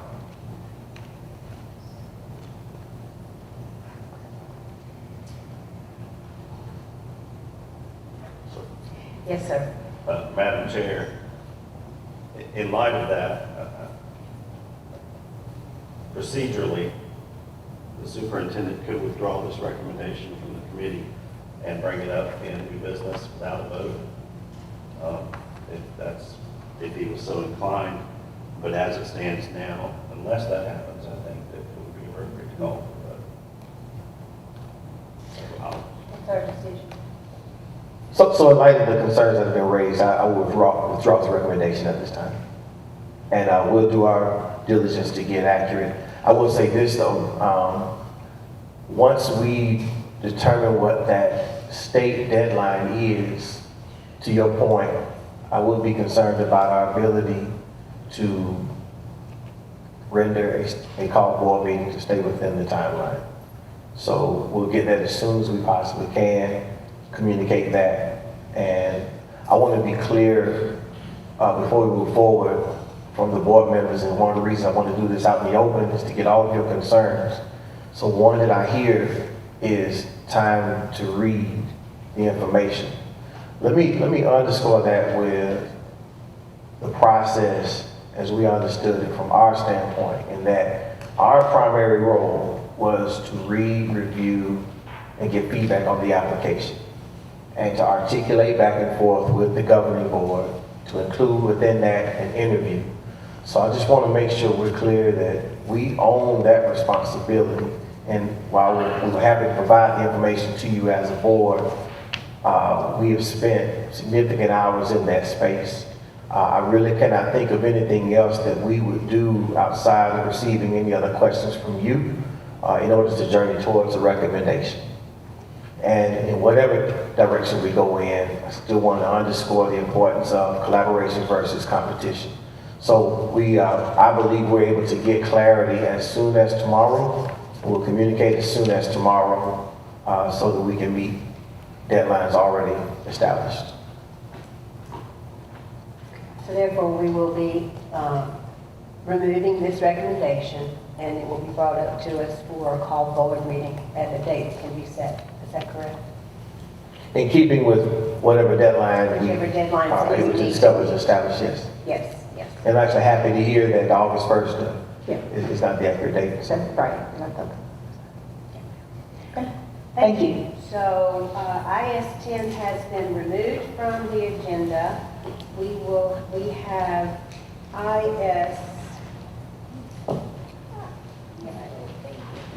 IS-2 through IS-8 were, let me see, excuse me, communities and schools is 9. 2 through 8 were passed unanimously. IS-9 will be, we will vote again on IS-9 at the board meeting. And that finishes up instruction services. Thank you, Chairman, Dr. Garrett Boyd. Next, we have the Fiscal Support Services Committee. Chairman, Mayor Moore. Thank you, Mr. President. First item is FSS1, our monthly financial update. Mr. Bush. Good afternoon, President Freeman, board members, Superintendent Dr. Sims. Today we'll review the financial results for the period ending May 31st, 2024. We'll start with our general fund balance sheet. As of May 31st, we had $81 million in assets, $26.3 million in liabilities, which gave us an ending fund balance of $54.7 million. To date, we've received $214.2 million, representing 89% of our budgeted revenues, and we've expended or encumbered $219.8 million, which is 87.6% of our budgeted expenses. This graph shows where our general fund revenues are coming from to date. State sources account for 52% of those revenues. Local sources are 43%. Federal sources 5%.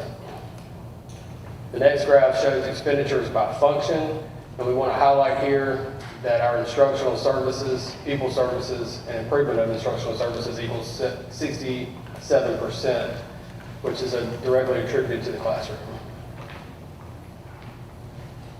Next, we'll look at our all funds balance sheet.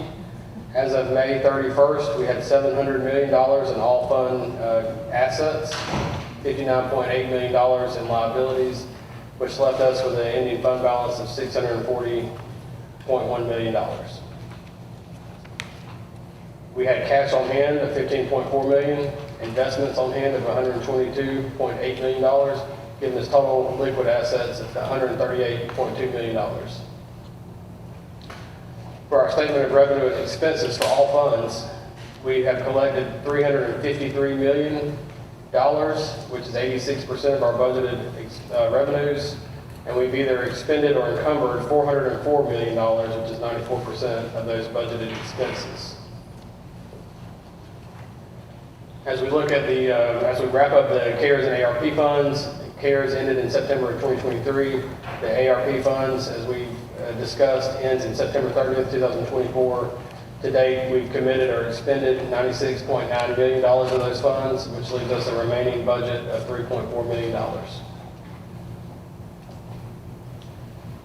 Our May eSPLOST receipts were $3 million, right at $3.6 million, which we've encumbered or expended $114.4 million, leaving us with a remaining cash balance in the 2021 eSPLOST of $51.8 million. We also still have a little over $1 million in the 2016 eSPLOST. We also have remaining $1,225,000 in the bonds of 2020 project, and in May of 2024, we made our final payment on our debt service account, leaving that balance due at $0. That's the end of my presentation. Do you have any questions? Any questions, board members? Ms. Hanley. Thank you, Mr. Bush, for your presentation. I realize that I ask you this every single month, but slide 7, I just want to kind of clarify. So as of May 31, the district was break even. $214 million in revenue, $214 million in expenses, plus another. So we were expenditures plus the encumbrances. We're going to come in at about a $5 million expenditure over revenue. Is that correct? You're looking at slide 7. It's the general fund income statement or revenue statement. Yeah, so as of right now, we've collected $214 million. We've expended $214 million, which gives us $150,000 actual, but we've also encumbered $5.7 million, which hasn't been expensed yet. Those are purchase orders that exist. Right, and so would any more revenues come in or have any? Yeah, we'll have our June revenues, and we'll also have some deferred revenue that comes in July and August that we have to book to June. So it'll be represented as we move. Okay, so I'm still thinking we're going to come in break even-ish, but possibly. But we should beat that negative $10 million number on the budget. I can't answer that 100%, but I would assume so. Okay, thank you. Any other questions? Dr. Wood? Just have a quick question. Thank you for your presentation. Are we expecting any pilots anytime soon? There's actually been no pilot payments. Our pilot payments for the 2024 year have already been received. But they will be, there are more in the 2025 fiscal year. Thank you. Any other questions? All right, thank you, Mr. Bush. Next is FSS2, fiscal year 2025 attorney's fees. Good afternoon again. It's recommended that the board let me start over. If it's okay with the board, I can just read the recommendation. The summary and the recommendation are kind of redundant. So the recommendation at this time is recommended that the Board of Education authorize the superintendent to sign a letter of engagement dated July 18, 2024 with Jones Court LLP for non-extraordinary legal services and expenses in the amount of $220,000 for the FY 2025 year. It's also recommended that the Board of Education authorize the superintendent to issue a second blanket purchase order in the amount of $500,000 to Jones Court LLP to cover any extraordinary legal items that may occur in the FY 2025 year. So the recommendation in its entirety is for the Board of Education to authorize the superintendent to issue purchase orders to Jones Court LLP for legal services for the FY 25 year for a combined total of $720,000. Board members, you've heard the recommendation. Is there a motion to approve? Second. Motion by Dr. Jackson, second by Dr. Woodford. Any questions or discussion? Ms. Hamlin? Thank you again. Just want to get a quick clarification on the extraordinary legal services. Have any of those items changed or been added to this list that may have been non-extraordinary in previous years? No. That contract remains the same. Thank you. Any other questions? There being none, all in favor of the motion, let it be known by the word aye. Aye. Opposed, the same sign. There is none. FSS2 passes unanimously. Next is FSS3, Mason Produce Contract, DBA by City. Ms. Wilson-Beverly. Good afternoon, President Freeman, board members, Superintendent Dr. Sims. This evening, we bring you from the School Nutrition Department and seeking approval to issue a purchase order to Mason Produce, DBA by City Produce, for fresh fruit and vegetable program purchases for FY 24-25. This will be based off of the request IFB 24-041. The recommendation is recommended that the Bibb County Board of Education approve the agreement with By City Produce based off of IFB 24041 and authorize the superintendent to issue a purchase order to By City Produce in the amount of $495,817. This is for FY 24-25. Board members, you've heard the recommendation. Is there a motion to approve? So moved. Second. Motion by Ms. Johnson, second by Dr. Jackson. Any questions? There being none, all in favor of the motion, let it be known by the word aye. Aye. Opposed, the same sign. There is none. FSS3 passes unanimously. Let's just have one moment, make sure Dr. Dillard, are you still there? Yes, I'm here. Okay, just want to make sure. Just checking in. Okay, Just checking in. And all right. I did say yes. Okay, I got you there. Okay. I'm sorry. No problem. FSS4, Harry Thompson Complex Phase 4. Ms. Kitchens. Thanks, sir. Good afternoon, President Freeman, board members, Superintendent Dr. Sims. As part of 2021 East Walls, the board approved renovations to athletic facilities, including the Harry Thompson Complex, and this memorandum requests approval for a GMP, or guaranteed maximum price for renovations to Thompson Complex Phase 4. This will be the final phase. If you remember, we started Phase 1 in 2022. Moving around the athletic department schedules, we finished Phase 2 in 23 and Phase 3 this year. We'll finish final phase by spring of 2025. And it's recommended the Board of Education authorize the superintendent to issue a purchase order to Sheridan Construction in the amount of $75,676 for renovations to Thompson Complex Phase 4. These funds will be paid for out of 2021 East Block. Board members, you've heard the recommendation. Is there a motion to approve? So moved. Second. Motion by Dr. Woodford, second by Ms. Johnson. Any questions? There being none, all in favor of the motion, let it be known by the word aye. Aye.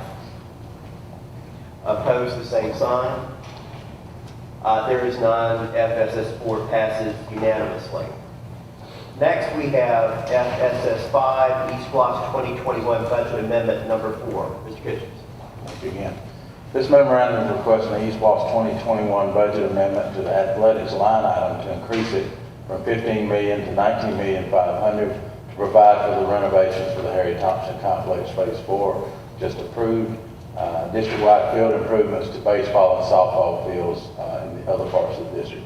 These increases will be funded through a reallocation of funds from the Fine Arts Center. That reallocation was previously approved by the board. This is just the dollar amounts that would move from line item to line item. So it's recommended the Board of Education approve the proposed East Block's 2021 budget amendment for athletics from $15 million to $19,500,000 to provide for the construction costs for Harry Thompson Complex Phase 4 and district-wide field improvements to baseball and softball fields, and the reduction of the Fine Arts Center amount from $20 million to $15,500,000. Board members, you've heard the recommendation. Is there a motion to approve? So moved. Okay, who wants credit for the movement? I'll let her have it. Okay, Ms. Johnson, motion by Ms. Johnson, second by Dr. Garrett Boyd. Any questions? Dr. Jackson. Very quick request, Mr. Kitchen. I think it's the only time that we've received an update on the work of the East Loss Committee. So if you could provide minutes or whatever has been our practice in the past to let us know of the work that they've been doing. Okay, thank you for it. Thank you. Any other questions, board members? There being none, all in favor of the motion, let it be known by the word aye. Aye. Opposed, the same sign. There is none. FSS 5 passes unanimously. Next, we have FSS 6, Safety and Security Improvements, Campus Police. Thank you. As part of the 2021 East Blocks, the board approved district-wide safety and security improvements. Capital Programs presents this memorandum for safety and security improvements for the campus police department to include body cams, tasers, training, and licensing software. It's recommended the Bibb County Board of Education authorize the issuance of a purchase order to Axon Enterprises Incorporated in an amount not to exceed $342,740.60 for safety and security improvements for campus police to include the body cams, tasers, training, and licensing software. This project will be funded through 2021 East Block and will utilize the Sourcewell contract. Board members, you've heard the recommendation. Is there a motion to approve? So moved. Second. Motion by Dr. Woodford, second by Ms. Johnson. Any questions? There being none, all in favor of the motion, let it be known by the word aye. Aye. Opposed, the same sign. There is none. FSS 6 passes unanimously. Final item under fiscal support services is FSS 7, Intergovernmental Agreement Project BESS. Good afternoon again. This memorandum presents an intergovernmental agreement concerning a property lease by Georgia Power and the Central Georgia Joint Development Authority to install upon the property a battery storage solution, which is adjacent to the 2018 Project Solar project located off Highway 247. To date, that 2018 SO project has generated $325,613 for the Bibb County School District in the first 2 years of that pilot program. This pilot program extends, is an addition to that, and at this time it's recommended that the Bibb County Board of Education approve the IGA project BESS. We also have with us today Ms. Laura Mathis and Kevin Brown that represent the project, if you have any questions. Board members, you've heard the recommendation. Is there a motion to approve? So moved. Second. Motion by Ms. Hanlon, second by Dr. Woodford. Any questions? There being none, all in favor of the motion, let it be known by the word aye. Aye. Opposed, the same sign. There is none, and FSS7 passes unanimously. Mr. President, this concludes the report of fiscal support services, FSS2 and FSS7 pass unanimously. Thank you, Chairman Morton. This time we will recognize for the Policy and Rules Committee, Vice Chair, Mrs. Murders Johnson. Thank you, Mr. President. We have policy PR1, policy MDA. Good afternoon, President Freeman, members of the board, Superintendent Dr. Sims. The district is presenting policy MDA, Shared Services / Restless, for second reading. There have been no changes between the first and second reading. It's recommended that the Bibb County Board of Education approves the revisions of policy MDA. Board members, you've heard the recommendation. Is there a motion for approval? So moved. Is there Second. moved by Mr. Morton, second by Ms. Cannon? Are there any questions? If there are no questions, all in favor of the motion, please let it be known by saying the word aye. Aye. Opposed, the same. So the motion passes unanimously. We have PR2, policy GBRE. Thank you. Ms. Johnson, the district is presenting policy GBRE, Professional Personnel Extra Duty, for second reading. And again, there have been no changes since the first and second reading. It is therefore recommended that the Bibb County Board of Education approves the revision of policy GBRE, Professional Personnel Extra Duty. Board members, you've heard the recommendation. Is there a motion for approval? So moved. Second. The motion by Dr. Garrett, second by Mr. Morton. Are there any questions? Okay, all in favor of the motion, please let it be known by the word aye. Aye. Opposed, the same sign. So the motion carries. Next, we have PR3, policy BE. The district is presenting policy BE, School Board Records, for second reading. And again, there have been no revisions or changes since the first reading. It is therefore recommended that the Bibb County Board of Education approves the revision of policy BE, School Board Records. Board members, you've heard the motion. Well, sorry, you've heard the recommendation. Is there a motion for approval? So moved. Second. Been moved by Dr. Wolford, second by Ms. Campbell. Are there any questions? All those in favor of the motion, please let it be known by the word aye. Aye. Opposers, same sign. The motion passes unanimously. PR4, policy BBA. The district is presenting policy BBA, Board Officers, for first reading. Minor changes have been made to this policy to make it consistent with other district policies.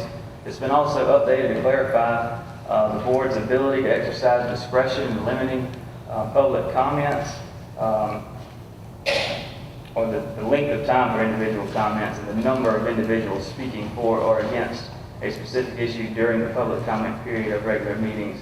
The board already has that discretion. This policy revision just clarifies what that encompasses. It's consistent with other districts' policies.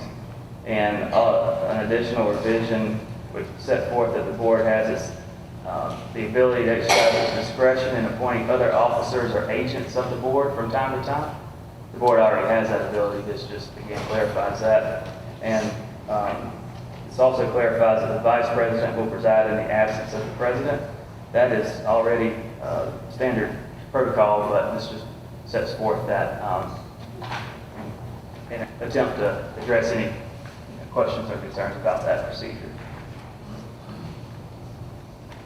Okay, policy PR5, information. Policy BCB. The district is presenting policy BCB, Board Procedures, for first reading. Simply minor changes are made to policy BCB to make it consistent with other district policies. No substantive changes have been made.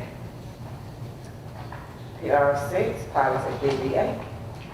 The district is presenting policy BBAA, board officer method of election for first reading. Again, minor changes have been made to make this policy consistent with other district policies. It's also been updated to clarify that if the vacancy of an officer occurs during the year for which such officer has been elected, the board will elect a replacement officer by way of an internal election among the remaining board members. And the example I gave here, that being not a publicly held election, warrants some clarification. That I meant by that, this would not be an election by the registered voters of the public, such as a general election or a special election. This is would still be done in open session of the board meeting, simply that the board members are the only ones who get a vote in the replacement of an officer vacancy. Thank you. Mr. President, PR1, PR2, and PR3 passed unanimously and consent to the consent agenda. Thank you, Chairwoman Johnson. And with that, we will move on to Personnel Services Committee. Dr. Jackson, Chair. Thank you, Mr. President. The chair will entertain a motion to go into executive session for the purposes of personnel matters, future acquisition of property, pending litigation, school safety, and/or cybersecurity. So moved. Moved by Mr. Morton and seconded by Dr. Woodford. Are there any questions? Hearing none, all in favor say aye. Aye. Those opposed, same right. And chair, the ayes have it. We are now in executive session.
motion to come out of executive session. So, second. Motion by Mr. Morris, seconded by Dr. Woodford. Are there any unreaders? Hearing none, all in favor say aye. Aye. All those opposed? Being the chair, the ayes have it. We are now out of executive session. The first item under Personnel Services Committee is PS1, the Certified Personnel Report. The chair will entertain a motion to approve. Motion by Mr. Morris, seconded by Dr. Woodford. Are there any questions? Hearing none, all in favor say aye. Aye. Those opposed?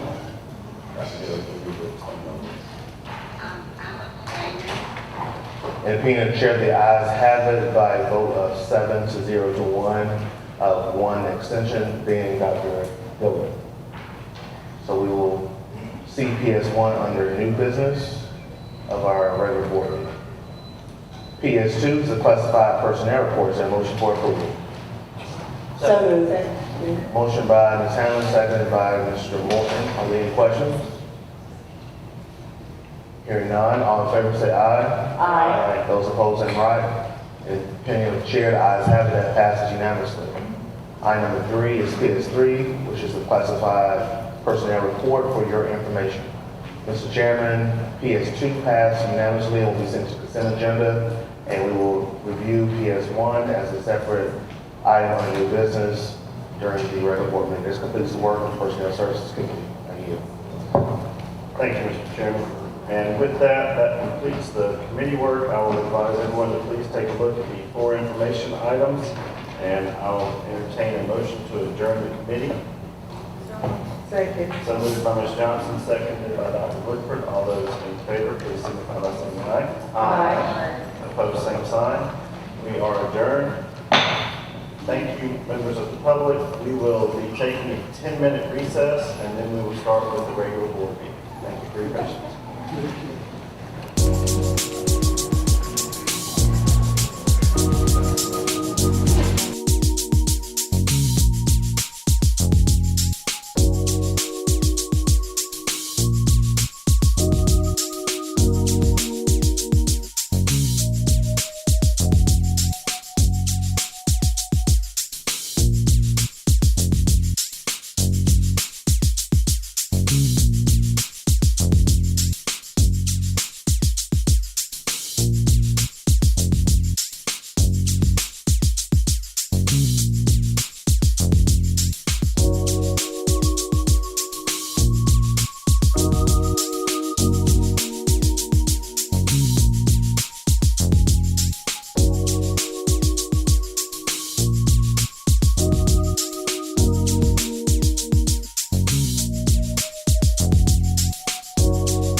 Bibb County Board of Education for Thursday, July 18th, 2024.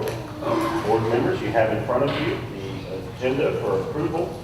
We have, I believe, an amendment that needs to be made to the agenda as printed. Dr. Jackson.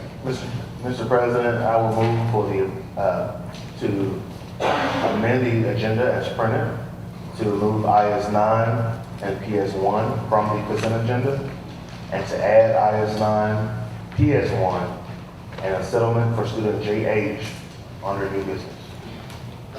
All right, we have a motion to amend and approve the agenda as stated. Do we have a second? Second. So moved by Dr. Jackson and seconded by Ms. Hamlin. All in favor of approval of the amendment of the agenda as amended, please signify by saying aye. Aye. Opposed, same sign. That passes. And with that, we will start with the Pledge of Allegiance given by Gabriel Gilbert, a rising 6th grade student at Willard Magnet School. Come on up, Mr. Gilbert.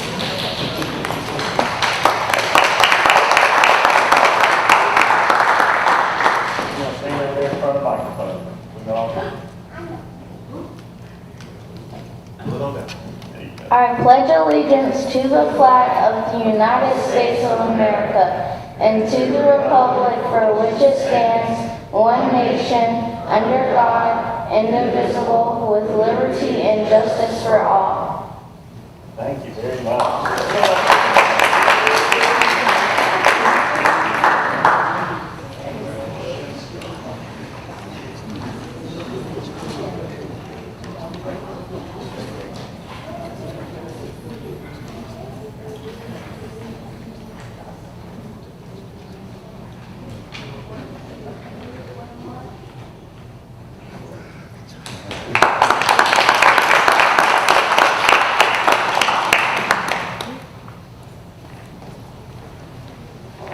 It is time for our invocation, and so I'm going to lead us in our invocation tonight. If you would all please join me in your respective way. Thank you, dear Lord, for giving us the opportunity to gather together, to exercise our voices, to try and do what is right for you, right for our community, right for our students. I ask you to watch over the teachers as they begin to return to school, the administrators as they open their schools up. I ask you to watch over our students as they return to the classroom. Keep their minds open, keep them healthy, help them grow into the students and the citizens we know they will be. I ask you to guide this board in all the decisions we make. Grant us wisdom beyond our own, and guide us and keep us. In your name, amen. Thank you. And now we have the report of the superintendent. Thank you, Board President Freeman, and good evening to everyone. And before we start, I do believe Gabriel has a mother who is a principal in our school district. That was Ms. Gilbert's son. So fantastic. I'm looking for that. Rosa Taylor. How many days do we have until school? Anybody? Oh, y'all are summer break for real. 17 days. We welcome our students back. Can we get a round of applause just for that? Can we get our students back? And we're excited about this school year. Each month we present highlights happening within our schools and district. And here are just a few of those recent highlights. 2024-25 school year loading. Campus police team members have spent the summer participating in various training modules to prepare for the 2024-25 school year. Professional learning workshops have covered a wide range of topics such as the Stop the Bleed, de-escalation techniques, PBIS, restorative practices, the historical context and implications of policing, and mental health awareness. And let me let you know we have a big congratulations to our very own Chief Curtis Adams, who is the author of a new book entitled Building Bridges, A Chief's Quest for Change in Policing. Yes, we have a chief of police who's an author. Look at that. This esteemed author's book can be found on Amazon. Today, our coaches participated in the district's first Coaches Symposium at Westside High School. Our veteran athletic directors and athletic coordinators taught sessions on game day operations, leadership, social media, and more. And I had the pleasure of going over to this great event It is game-changing what we're doing to not only get our coaches ready to coach, but to care for our student athletes in the highest way possible. So shout out to Kevin Grooms, our athletic director, with a great vision come to reality. Students experience a wealth of opportunities and new friendships during BCSD's 21st Century Community Learning Center summer programs. And as you look on these pictures, we have students who kept themselves meaningfully busy over the summertime, and we look forward to the fruits of such great labor towards our students. Football season is around the corner, but it's not just about football. Westside's cheer squad and dance team performers joined band camp musicians as the instrumentalists broke out into groups to start sharpening the saw and sweetening their notes to promote a plethora of Seminole spirit. We know the same thing is happening at other schools, and we're excited for our students to get ready for this fall. Stallions are galloping into the new year. Parents and community members were able to meet school leaders and prepare for the new school year during the Stallion Streetside Social this week at the Piggly Wiggly, where our own Dr. Lisa Garrett Boyd was a proud employee way back in the day. On Rocky Creek Road, setting the stage for excellence, this event kicked off a stakeholder engagement campaign, a key focus on our school improvements plan. Shout out to the Bloomfield community for bringing the thunder, as you just heard, with such positive vibes and energy.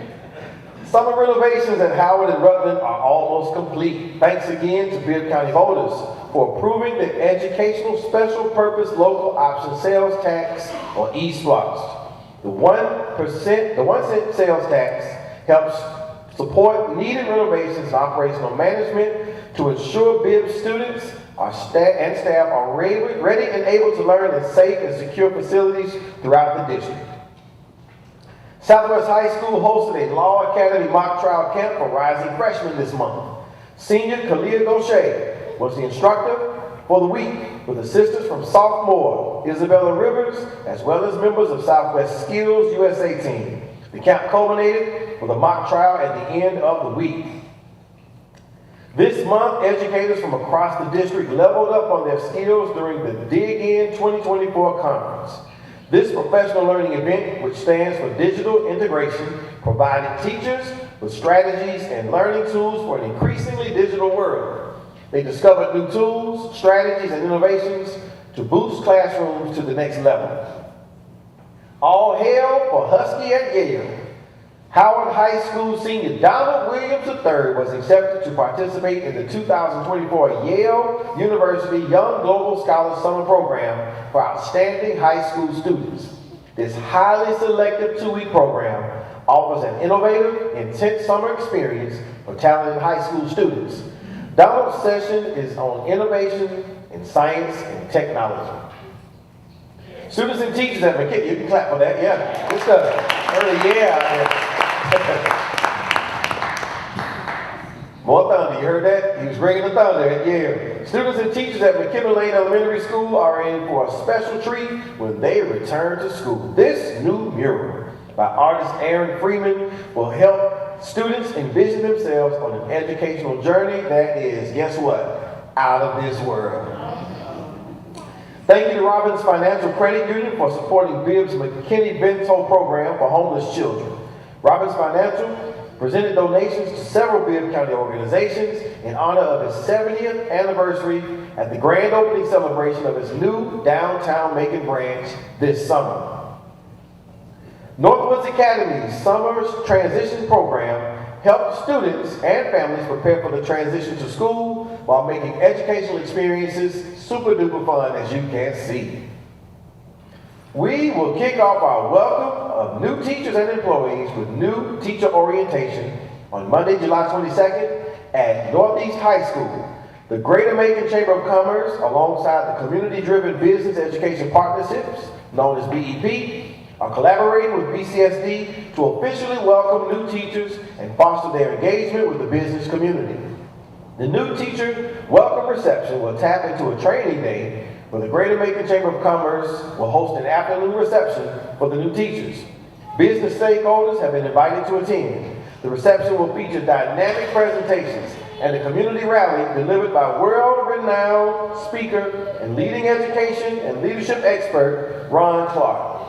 Following the presentation, there will be an ice cream social reception featuring food trucks, local vendors, and cold beverages, where business community and educators can connect and create invaluable opportunities for collaboration, support, and sharing of resources. Register to attend by connecting with the chamber. If you are interested in becoming a teacher and getting some ice cream from a food truck or a local vendor, and you are certified, come on along and we'll get you some ice cream and some beautiful students who will love on you for life. Let's bring it all together for another look at leveling up for the 2024-25 school year that is loading. Transportation, listen to this, and please share this. Transportation will host its own open house this year so that parents can meet their child's bus driver. Have you ever thought of that? Think about it. Our children on the bus, every single day. And it was a bus driver's idea to say, why don't we have an open house? So let's show them some love and come out to this open house on Wednesday, July 24th from 3:30 to 6 o'clock p.m. right here at the POC on Riverside Drive. We're getting ready with our community partners and volunteers to host the PBIS Back to School Bash on Friday, August the 2nd from 9 to 11:30 a.m. at Ed DeForest Sports Complex. And if you know anything about our bash, you might need to get there early. Open house for middle and high schools will be Thursday, August the 1st from 3:30 to 6 p.m. And open house for elementary schools will be Friday, August the 2nd from 3:30 to 6 o'clock p.m. And this is all in purpose to make sure our students are ready for the first day of school, which is when? August the 5th, which is how many days away from now? 17 days away. So let's enjoy these final 17 days, but just know your superintendent, all of our cabinet, all of our coordinators, directors, custodians, counselors, teach everybody, bus drivers. We are so excited to welcome our students back. With that, I'll turn it over now to our Deputy Superintendent, Dr. Katika Lovett, for recognition. Thank you, Dr. Sims. At this time, I'd like to ask our Chief Financial Officer, Eric Bush, and members of his team to come forward. Our main goals as a district include operational excellence and building trust with the community. These efforts extend through everything that we do, from student services to our administration, and no doubt include our financial practices. For the 25th consecutive year, the Bibb County School District was recently recognized with the Government Finance Officers Association's Certificate of Achievement for Excellence in Financial Reporting for fiscal year 2023. Let's give them a round of applause. This award honors our finance team, which includes accounting and procurement, for comprehensive and transparent annual reports.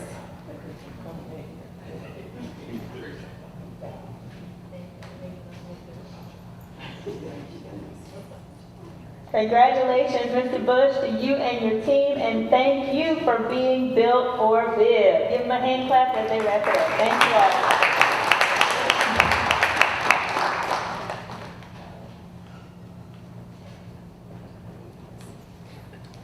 all. Dr. Sims, that concludes our recognition for this evening. Thank you, Board President Freeman. I'll turn it back over to you. All right, thank you, Dr. Lovett, and thank you, Dr. Sims. At this time, it is time for public comment, invitation to visitors to address the board. In order to address the board, a written request to address must be submitted no later than 30 minutes prior to the start of the board meeting. Before addressing the board, individuals are urged to seek a satisfactory solution to their concerns by following the proper staff and administrative channels: teacher, principal, director, assistant superintendent, superintendent. Topics appropriate for public comment are those included on the monthly agenda. Only under certain circumstances determined by the board president is comment appropriate on items not on the monthly agenda. While general comments are appropriate for the public comment session, concerns about specific individuals or employees should be addressed privately with the appropriate district administrator. Speakers may not address confidential student or personnel matters. Speakers are not allowed to make comments regarding pending personnel matters that may be the subject of investigation or where a final personnel decision has not been reached. Groups are asked to designate a single spokesperson, as the board president may limit the number of speakers per side for a given issue. Speakers shall have a maximum of 3 minutes each and must stop speaking promptly when their time is up. We have 2 people who have requested to speak to the board. First is George Muhammad.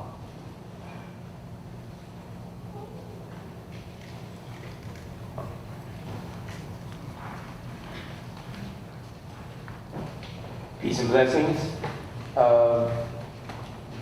First, I want to ask your help in assisting residents to better deal with the state Board of Education. Some of the things that they prescribe for us locally are not appropriate, not in our best interest, and we really need to find a way to make our voices heard. I'm really here to speak today on behalf of L.H. Williams School, one of the truest, if not the truest example of a neighborhood school in Macon, Bibb County. It needs and deserves the school board's protection, investment, and support. L.H. Williams is located at 325 Pursley Street, a street named for Louis Pursley, the first black man to be licensed as an architect in Georgia history. We have many luminaries in Pleasant Hill that are buried in Linwood Cemetery, very historic neighborhood, and our students need to be motivated by knowledge of their great history. In a neighborhood upheld by over a century of excellent educational institutions, including Mamie Clemens Music Conservatory, the Georgia Academy for the Negro Blind, of which L.H. Williams Sr. was the headmaster, Green Street School, Pleasant Hill School, Ballard Normal School, Hudson Industrial School, Beta Etta College, St. Peter Claver Catholic School, Amelia Hutchins Library, Progressive Christian Academy, L.H. Williams Elementary School. The root system of Macon-Bibb County education runs through Pleasant Hill, especially for black children. L.H. Williams is the inheritance that our ancestors left for the current generation of leadership. Education in Macon-Bibb County is still largely segregated, as you know. The question is, what will we do today to keep L.H. Williams alive? What will we do to keep L.H. Williams relevant and serving our community? Our Board of Education makes crucial decisions that affect our taxpayers, our families, residents, and students.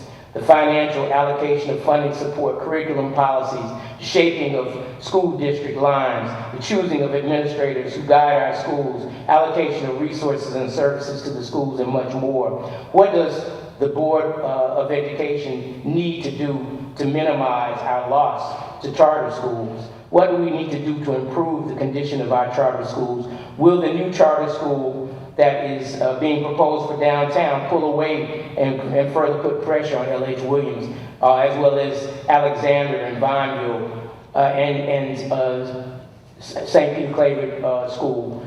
What do we need to do and what do we desire for L.H. Williams? These are all questions. What does the board, more importantly, desire, and what will it take to succeed? We will need your support. We intend to, with our investment, with the investment of Pleasant Hill residents, parents, and the administration here, to turn L.H. Williams into a magnet school that will ensure its long-term sustainability. But we need your help. We need your support. We need your investment in L.H. Williams School to serve the needs of this community. Thank you. Thank you, sir.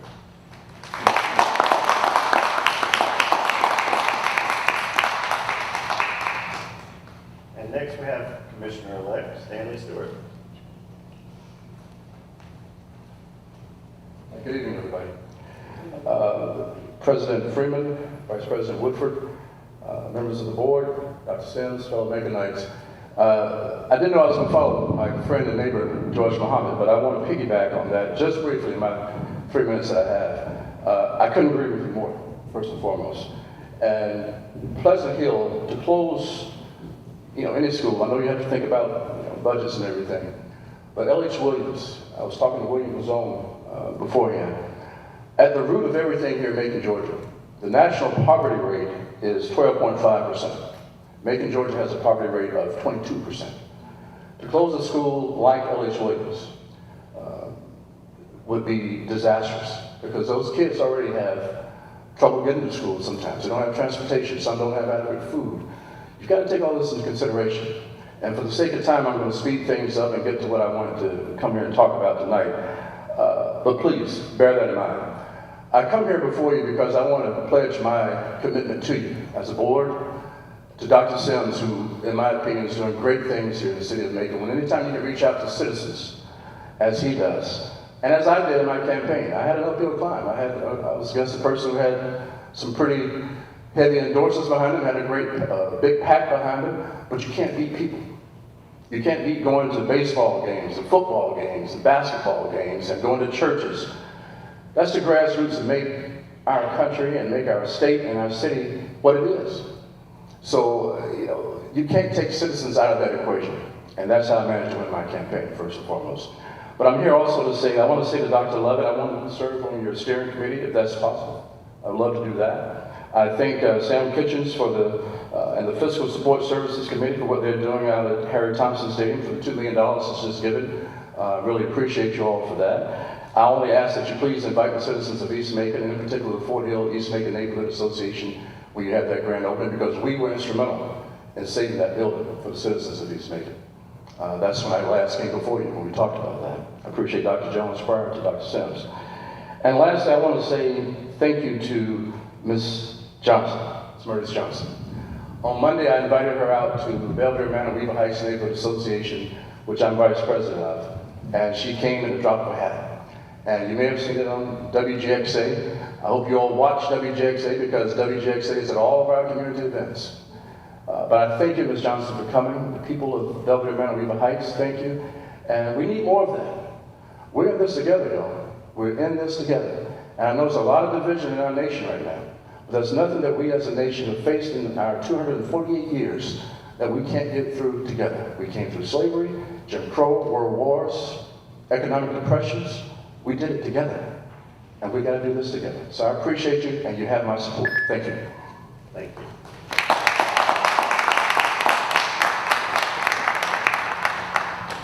Do we have any for executive session? No, sir. All right, then we'll move on to the consent agenda. I would ask for a motion to approve the consent agenda, which includes confirmation of minutes from the board meetings June 2024, IS 2, 3, 4, 5, 6, 7, and 8, FSS 2, 3, 4, 5, 6, 7, PR 1, 2, and 3, and PS 2. Do we have such a motion? So moved. Second. So moved by Dr. Woodford, seconded by Ms. Johnson. All those in favor of approval of the consent agenda as presented, please signify by saying aye. Aye. Opposed, same sign. That passes. At this time, we will move on to new business. The first item on new business is the norms and protocols action.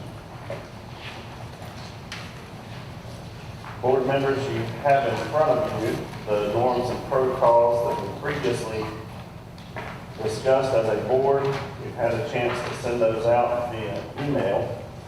May I have a motion to approve the Bibb County School District Board Member Norms and Protocols as presented? So moved. Second. So moved by Dr. Jackson, second by Dr. Woodford. Is there any discussion? Mr. Morrison. As board members, we were asked to submit comments regarding this document, which I did back in May. I have some concerns. We already have two other documents that address the conduct of the board. We have a board policy, a board code of ethics, which the state requires us to have. We also have a board handbook that was adopted in March 2017. I understand that we need to have this board norms and protocols for GSBA purposes. Is that correct? It's recommended by GSBA. Okay. So potentially we have a third document that spells out what we have to do as a board. It appears to me that a lot of the stuff here is aspirational in part, but it does talk about holding board members accountable who do not comply with what's in here, although it doesn't spell out what that is or what that looks at. We do have, in these other documents I referenced, board members can be censored for not complying with an enumerated number of things that derives itself from the state law. So I'm concerned about that. Another thing I'm concerned about is that this document basically encourages submitting questions in advance of the meeting, almost to the exclusion of asking questions at the meeting. We are a public board. We operate in public. We make decisions in public. Obviously, I think that having open discussions in front of the public is the best way for us to show the decision-making process. I have no problem with submitting questions in advance of the meeting. Please do not take that the wrong way. I think it helps us frame things, helps us get information, helps us clear up things. My concern with this document is, like I said, it almost makes it to the point where that's the way we do business. Where it creates an impression, whereas the meeting, you just sort of go through it because you've already answered all the questions. It also talks about that board members should not discuss any matter during the board meeting that was not published on the official agenda and only bring agenda-related business to the superintendent during board meetings. We've already amended the agenda, see? And so clearly,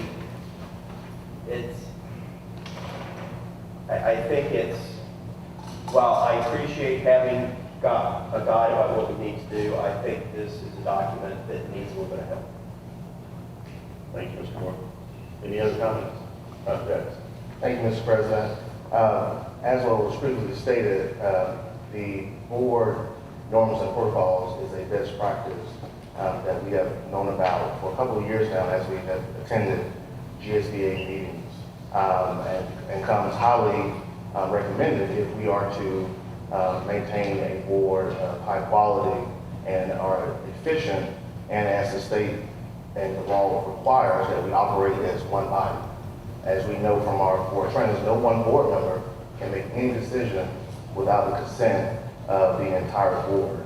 And so this verbiage that's inside here reinforces that, but also contributes to and complements our board policies that have always been established, especially as it relates to what my colleague just mentioned in regards to the submitting of questions in advance. As we all know, as we are here, the public does not always see all that goes into the preparation for board meetings, all that goes into making informed decisions. So that's why we always encourage board members to come to board committee meetings. But I think we do a disservice to ourselves as a board.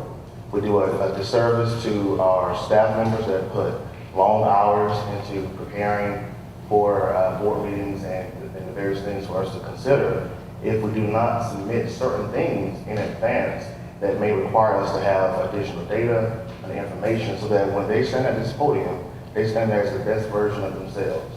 I think that's the intent behind the need to submit or the encouragement of submitting questions and other requests in advance. So that when we come here, we're not, in the middle of trying to do any gotcha moments and suggesting that we are. But again, it just helps to ensure that every board member has as much of an understanding so that when we get ready to take a public vote, that we're all confident in the vote that we take. And so I am very much in favor of us passing this. I want to thank, again, this was something that we had previously discussed at previous retreats. And I want to thank our board coordinator, Ms. Bailey, for finally getting this situated for us at that request. And again, we've been trying to get this situated for a minute. So I would strongly urge my colleagues to vote in favor of our board norms and protocols. Any further discussion?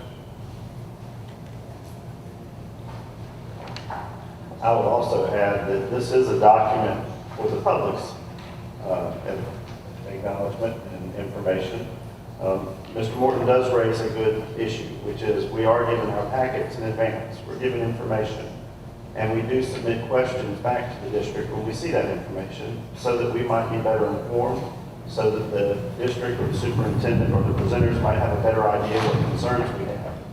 Oftentimes, some of those questions are repeated, even though we already know the answer, because the public needs to hear those questions. The public needs to know those answers. It is important that you know that we have done our job as far as preparation, and it's important that you also know what those concerns were or what those answers were. And so that is part of what's included in the norms and protocols. But for the public's knowledge, these norms and protocols are recommended by the Georgia School Board Association. We had a board retreat where, as an entire body, we fleshed these out and discussed what they should be. We do not have an existing norms and protocols document that we were amending. We do have, as Mr. Morton mentioned, some other documents. And I will say the little speech I give before public comment was based on me having to look in 3 different places and compiling that into one thing to say to the public. So yes, there's work that can be done to improve on all of those. But I do think it's important that we have norms and protocols that we as a group have agreed as to how we will run the board and how we will conduct ourselves and what our expectations are as far as preparation and other items for these board meetings. And so I would encourage board members to vote for the adoption of the norms and protocols. And I would also encourage the board at every retreat we have to review these norms and protocols and make sure they comply with how we are actually doing things and how we aspire to do things. Thank you. Any further comment? Mr. President, may I, to my colleagues' concern about just additional documents, may I suggest that after we consider this and if the board is in favor of it, that we then merge this document into our board handbook.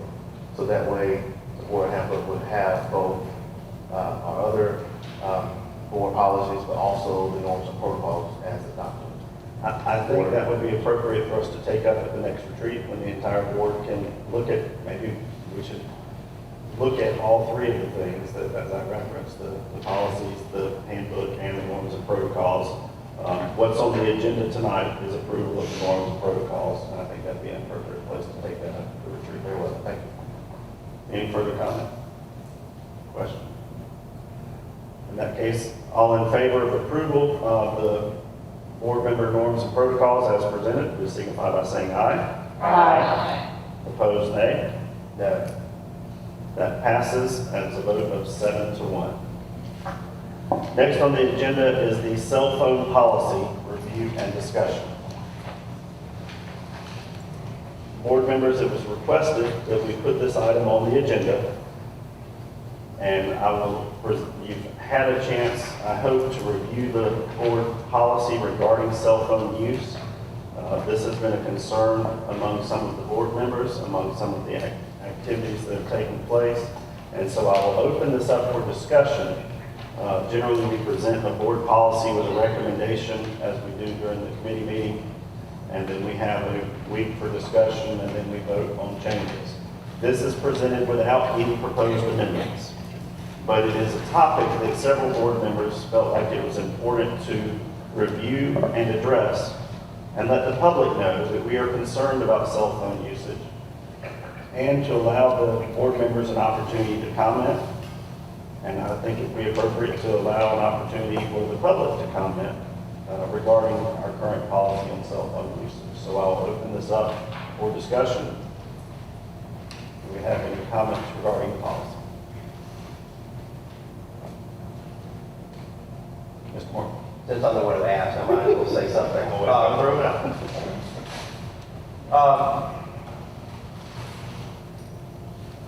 If you look at various news outlets, you know that school systems have been reassessing cell phone costs. And generally, systems are concluding that students having access to cell phones during the school day is detrimental to education in general, but also can encourage misbehaviors, including, and we know what that is. It is very hard, even when you have a cell phone in your pocket that's supposed to be turned off, to not look at it.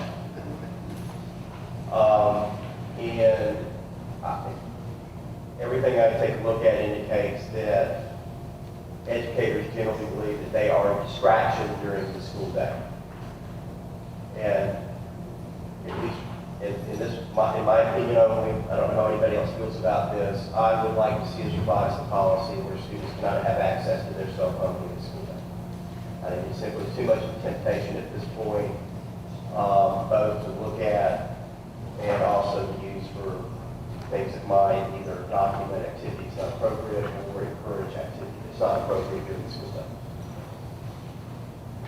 Thank you, Mr. Ward. Any other comments or thoughts? I would agree with Mr. Morton's sentiment. Research shows that cell phones are causing mental health issues among our students. So that might be something that we might explore later in terms of coming up with a different policy. So I would be in favor of that. Ms. Hannon? Well, first I would want to know how the current policy is being implemented in the schools and with what fidelity. Because on the face of it, it looks fine. But it all comes down to how is the policy being implemented. And yes, I agree with the sentiment, but is the policy the issue? Is my question. Dr. Jackson? Thank you. I do want to speak to Ms. Hamlin's sentiments as well in just a moment, but I first want to start by stating that we have to be very careful of what we're asking. And the research that I just completed in my dissertation was actually around technology as relates to students' assets and for their education. And we have to, I want first to ensure that we're being careful not to further disenfranchise minoritized populations as relates to digital equity and closing the digital divide. That's first and foremost. I mean, we're in a technological age where technology is a major part to our day-to-day lives. Not saying that a cell phone is necessary during the school day, but as we talk about how we implement the usage of cell phones or regulate the usage of cell phones in the school day, that's something to be considered. As we know, as far as in a school day, students have co-curricular activities that they do after school. They may have, they decide to stay for tutoring that a teacher may have for them. And if that's the case, then they need to be able to make contact with their parent or guardian to be able to share such, right? And so if we say that you cannot have a phone on school premises at all, how will they be able to make contact with their parent or guardian in regards to that? Also, as a college access professional, I will also say that this would not be a good idea as relates to ensuring that our students are college ready. One of the things that students are able to accomplish at school is working on things such as their FAFSA, right? And part of the FAFSA process is being able to verify your cell phone number, or you can't move forward in that process. And so if students do not have access to their cell phones, they won't be able, in that particular moment, as that's needed, they won't be able to verify their FAFSA, which will then cause even more issues than there need to be. Now back to Ms. Hamlin's point, I think that the solution is not to the ban, but as it relates to how we further regulate the school level collection of phones during the school day. I do not believe that we are currently on a school level implementing this policy to fidelity. And now I know we have our new associate superintendent of schools, we have our executive officers, and we have, of course, our principals. And I think that we should allow for them to be able to further control and manage how the implementation of this policy is on their individual school level. To Mr. Morton's concern in regards to students recording and things of that nature and the issues that we know have come about that, I think we need to beef up, right, our responses as relates to those students who are in violation, which is already spelled out in this policy. It says students are not permitted to use any electronic device to record audio or video media or take pictures of any student or staff member without receiving prior permission from a teacher and or administrator. The distribution of any unauthorized media may result in disciplinary action, including but not limited to suspension, criminal charges, and expulsion. Then we need to be very clear to our students that this is the board policy for our district, and emphasize what may happen if they are found in violation of such policy. But again, I think that this is an issue that we should ensure, again, that our students, our faculty and staff all understand the use of electronic devices by students' policy. And again, allow our school leaders, school-based leaders, the autonomy to be able to regulate such, of course, with the guidance of the superintendent. Thank you. Thank you, Dr. Jackson. Any other comments? Dr. Sims? If I may, a couple of things.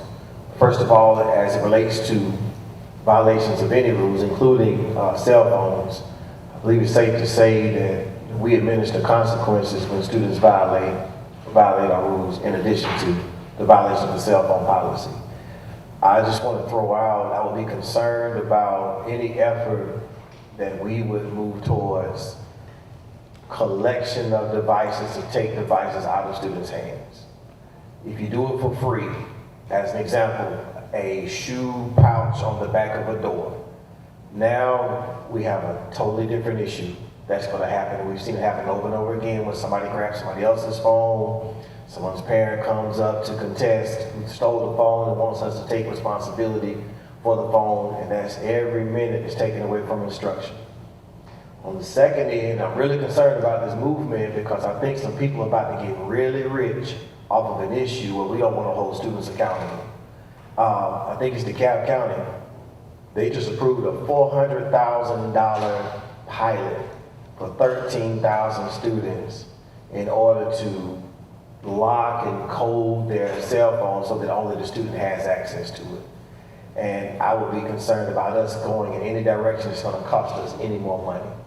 I also think this is a great opportunity as we engage with our community, along with every other rule we expect for students to follow, to get our parents and our community more engaged and involved in supporting the school if and when students violate our code of conduct. On one end, we have our disciplinary consequences, but on the other end, we have that parental engagement and accountability that's going to help us out a great deal. I 100% agree in that in as much as a cell phone is a distraction to the learning environment, we have to mitigate for that.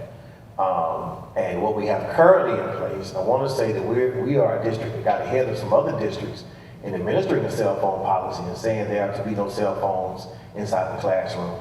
So just want to throw those things out as food for thought. I recognize the issue. We recognize it as well, in addition to other disciplinary challenges that we've had over the course of time. And while we see our disciplinary numbers going down, the issue of distraction continues to be not just from cell phones. I know we're talking about it right now, but it's really a distraction piece that we have to talk about with everybody to get everyone on board and to ultimately hold our students accountable, which is free. I know that's not going to be overnight, but it is the aspirational goal that our students actually here put up your cell phone and they actually do it. They're so engaged and involved in this education that's going to change their lives that they see the connection. There are students who see it as such and follow suit. So we're talking about that population of students who, for whatever reason, want to violate our rules. And of course, when things happen, or as the students say, jump off in the buildings, we know that that is when students are led to want to pull out their cell phones.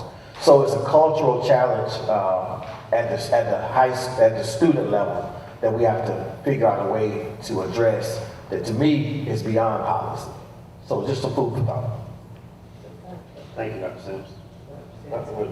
So, Dr. Sims, is there a way, or how feasible would it be for us to survey teachers to get their perception of whether they think that cell phones are a barrier to learning in the classroom? I would say yes, but I would venture to say we know that they are, and they're going to tell us that they are to some extent. So as you look at our code of conduct, it refers to electronic devices. So we have the distribution of electronic devices so that students can engage in teaching and learning. And I've been in spaces where a cell phone has been a useful tool. But anytime you have that cell phone in that classroom, it's at the expense of making sure that you're doing what you're supposed to be doing on the cell phone. But we can definitely talk about any opportunity to get more feedback from our teachers.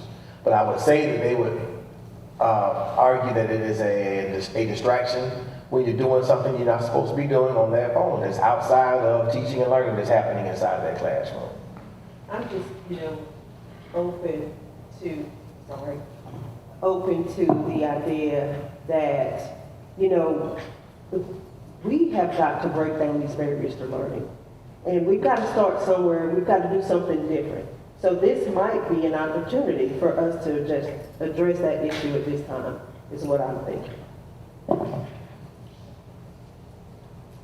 Mr. Moore.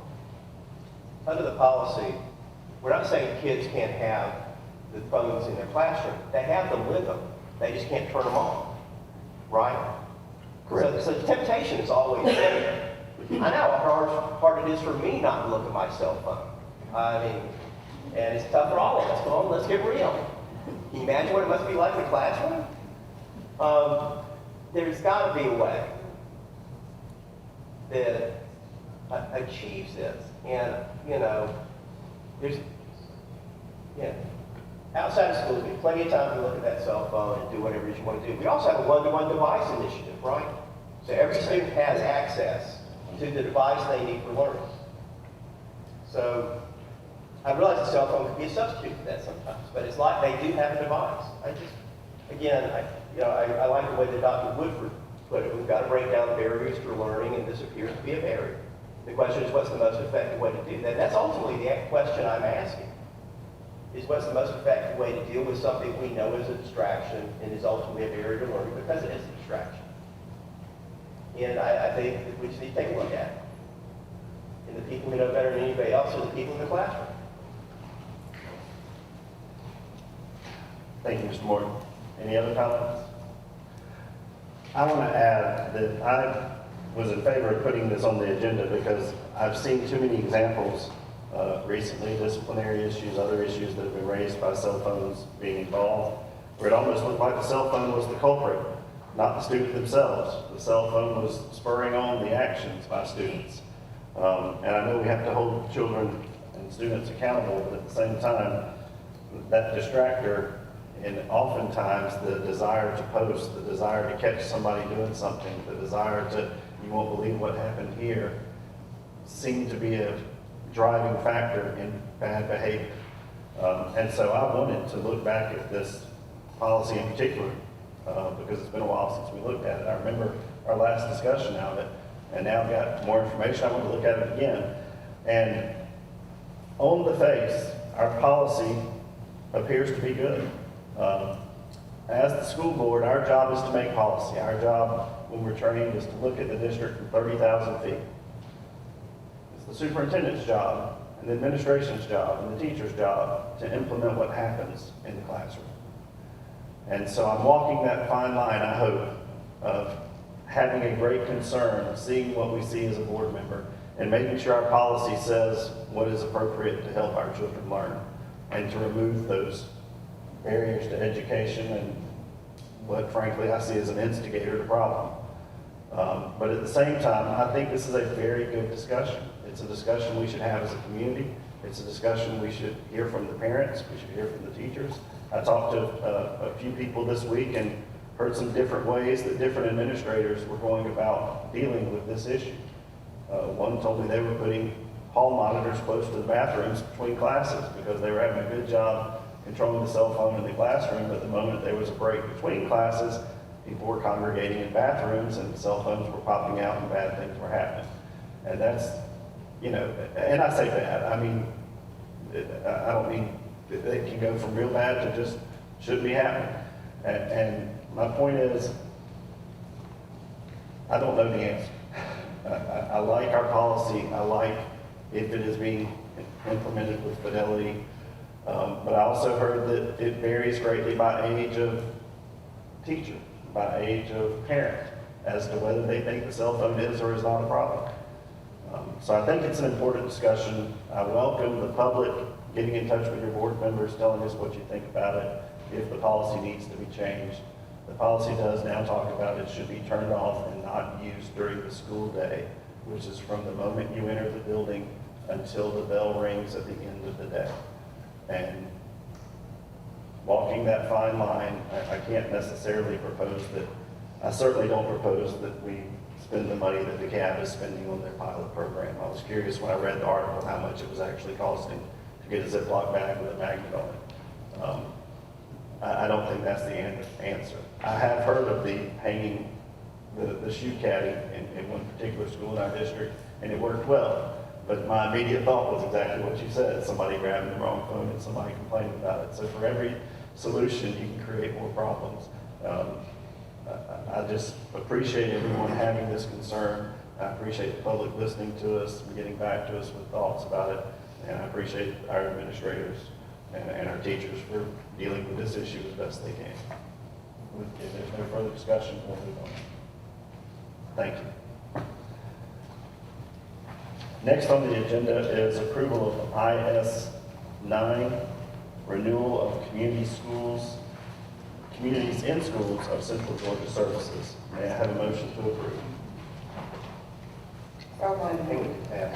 I'm sorry, I don't need a motion. That did come with a due pass out of committee. So I believe in the committee meeting there was a request for more information. Board members, you have been given an updated question response, which does have an additional chart, an additional page that was not included in the printout. I believe it was included in emails you may have received. And I will open it up for Terry Collinsworth if you'd like to address the board.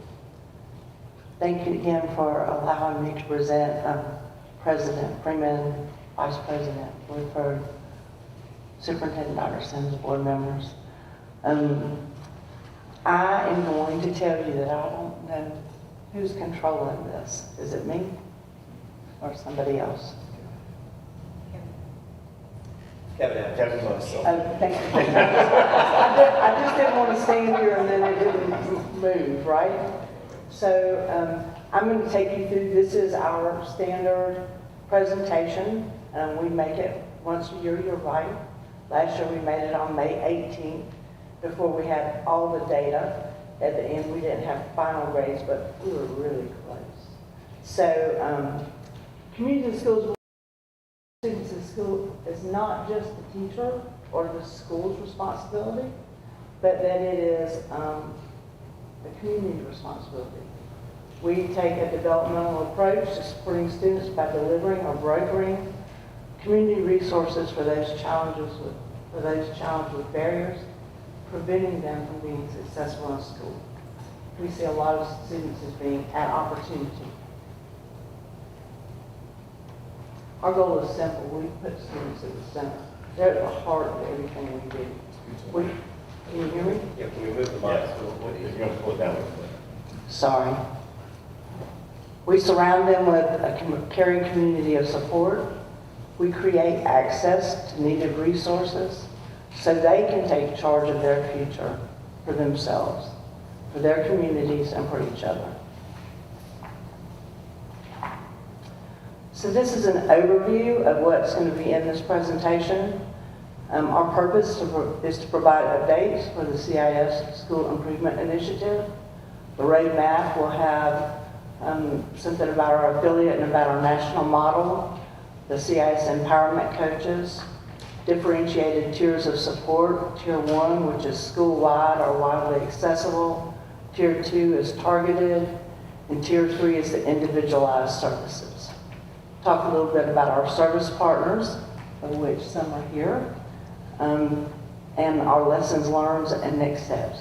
It says that there's a video in here, but I just have to tell you that I'm not tech savvy, and I crashed my thumb drive today, and it's not in there, but we'll talk about that quickly.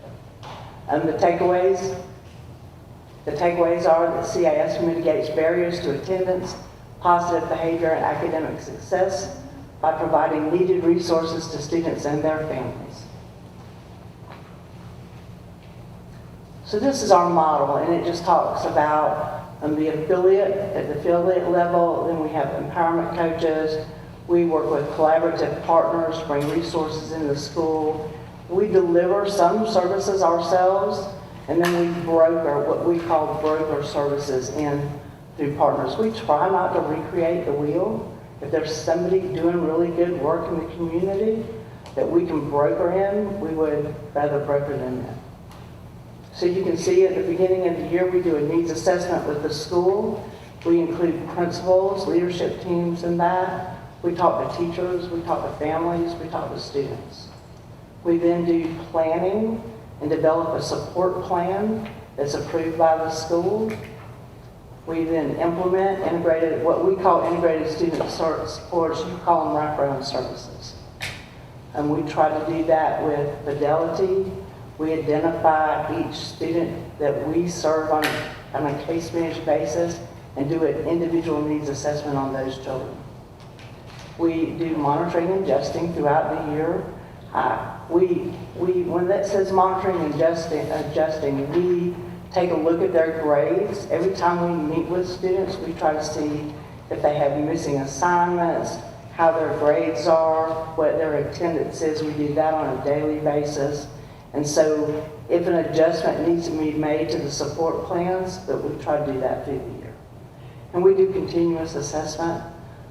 We keep up with grades, behavior, and academics to the best of our ability, and retention, graduation, promotion, those type of things. We added something this year that I think you'll see later in the presentation called the SEED assessment, which is social, emotional, asset development. And so we will have all the students take that as well at the beginning of the year. Oh, I talked through that, sorry. The CIS Empowerment Coach is a school-based professional who I just love so much. They're such great folks. They serve as a single point of contact working inside the schools to build a repository of partners and services. Then they broker, deliver, coordinate, and manage the CIS differentiated tiers of service, 1, 2, and 3 at the school site level. They work collaboratively with school leadership and the staff to connect students and families with community resources that address both academic and non-academic needs, allowing students to show up healthy, safe, and prepared to learn. So these are our differentiated supports that they ask us at our national organization to keep up with, to try to make sure that we provide those services throughout the year to students. We do that with Tier 3 services and with Tier 1 and 2. So you can see some of the examples. What's in yellow is just an example. It may not be what we're doing here, but it gives you an idea of what we can do. Our service categories are academic assistance, basic needs and resources, behavior interventions and modifications, college and career prep, community service and service learning, enrichment and motivation, family engagement, life and social skills, and professional mental health. So I want to say while I'm standing here is that we have one of our partners here who comes in, and we did community service last year and service learning where we brought trees to Ingram High and Veterans and planted them with the students. We did a neighborhood cleanup. She comes in, Aisha comes in to, I say that like you knew who my partner was sitting here when I turned to her.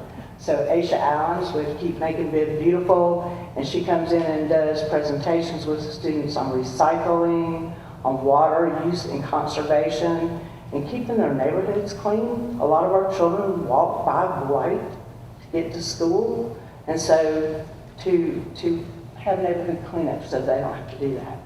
And she's a great partner, thank you. We are meeting soon to schedule presentations into the school this year. I'm done. So I think we talked about this in the first session. These are our Tier 1 and basic needs. Last year, what you saw was Tier 1 and basic needs fell into that, but our national organization separated that out this past year, so we keep up with it separately. You see that there are 12 schools here. I want to point out that Ballard and Southfield Elementary, the district doesn't pay for those services. They are paid for by Godot because CIS is identified as a best practice at the state level. Once a school falls into Tier 4, the state takes over our contract on those schools. So we serve the rest of the federally identified schools through the district, and we serve them through the state, but we still report out to you on that information. So I think you can see these yourself, and I think we discussed them at the first meeting. Is it okay for me to move ahead with this? So we skipped over to tier 2 and 3, but we talked about them in the first meeting as well. So we did talk about Southwest. I do want to say we talked about Southwest, and I do want to point out that they did come off federally identified this past year, and we were proud to see them do that. So these are, you're good, you can go back. These are tier 2 and tier 3 outcomes. In the 23-24 school year, when it says identified goals, we identify one goal. Even though we keep up with all the metrics, we identify a goal for each student. Some students have more than one goal. If somebody, a school counselor, says this child has an attendance issue and because of that they're failing, then we pick up both of those goals. So you can see that this past year, we started with 702 students in attendance. We ended up with 636. That's because some students transition out of the school we're serving into another school, or they leave the school district. So we end up with not having end of the year data on them. So 357 of those 636 students met their goals. Those are always increased by 5%, whatever they were before. 142 progressed, making 78% that either met or progressed in their goals. There were 136 students, or 21%, who made no progress, but did maintain their attendance from last year. So that could range in a lot of different places with the absenteeism we've had. This year we only served 19 students with identified goals in behavior, which I thought was great because it meant behavior was getting better. We weren't asked to identify that as a goal. We started with 22, 3 of those students transitioned out. 15 of those met their goal, 2 of those progressed. Those goals have to do with out-of-school suspensions and any type of referral that is a serious referral.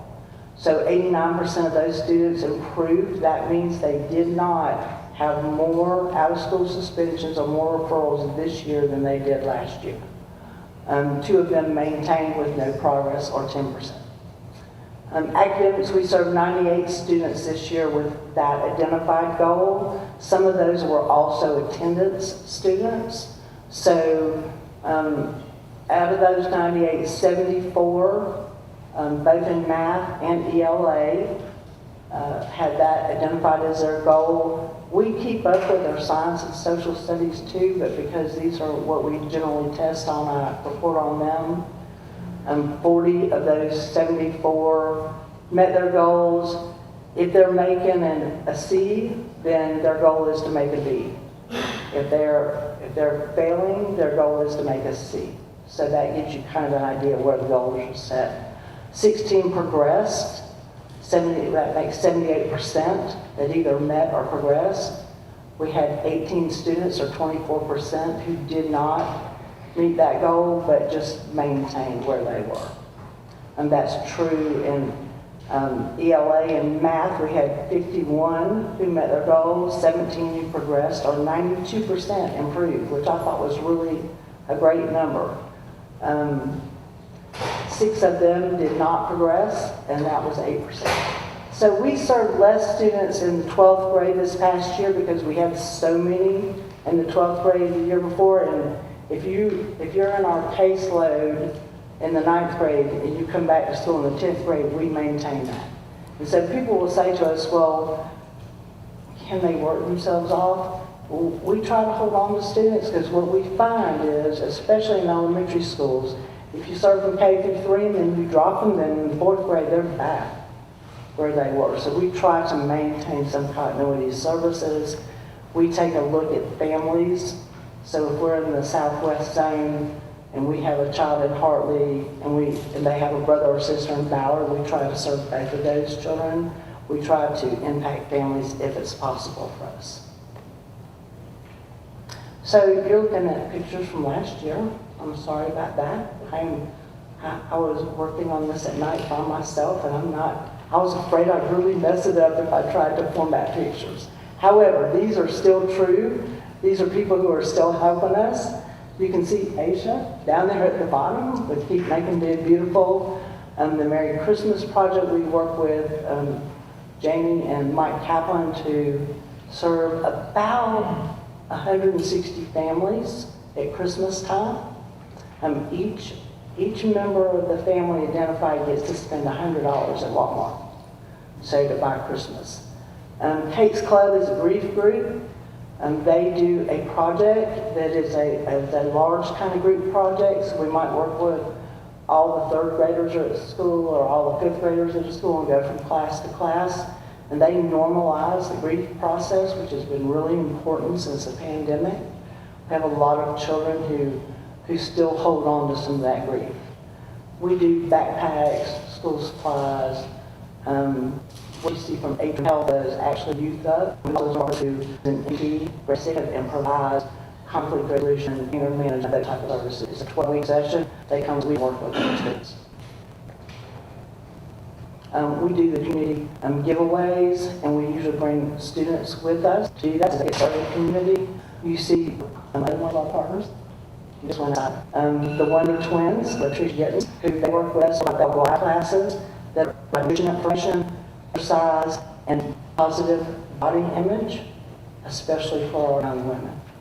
Some educators, Dr. Coons, they in and just before milestones, we invite them to go in and work with teachers and a group of students to get the best strategies for working on the milestone.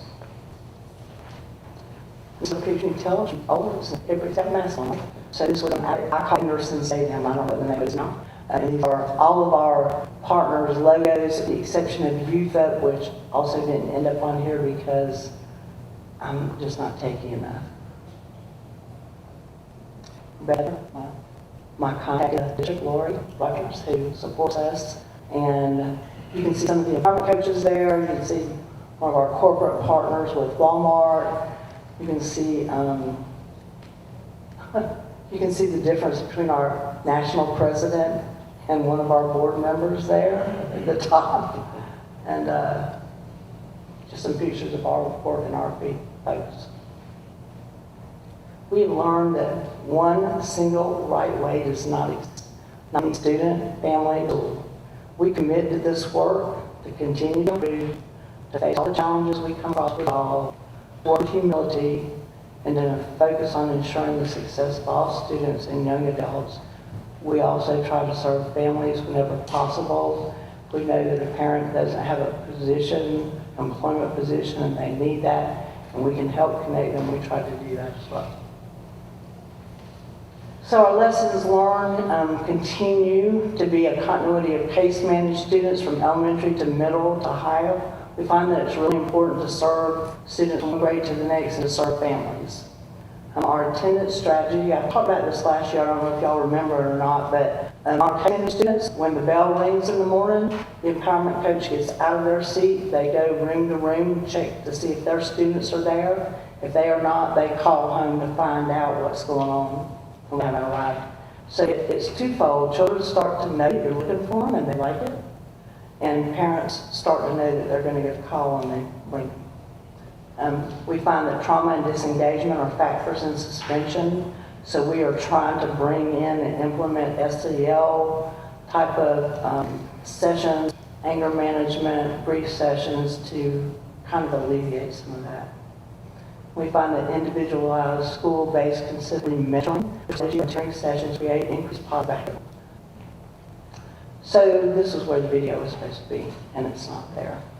We formed this collective in the summer of 2023. Any of you who have ever worked and tried to bring more volunteers into a school, I was approached, and they said, we can recruit, this was in July, they said, we can recruit 20 mentors by August, and I said, go for it.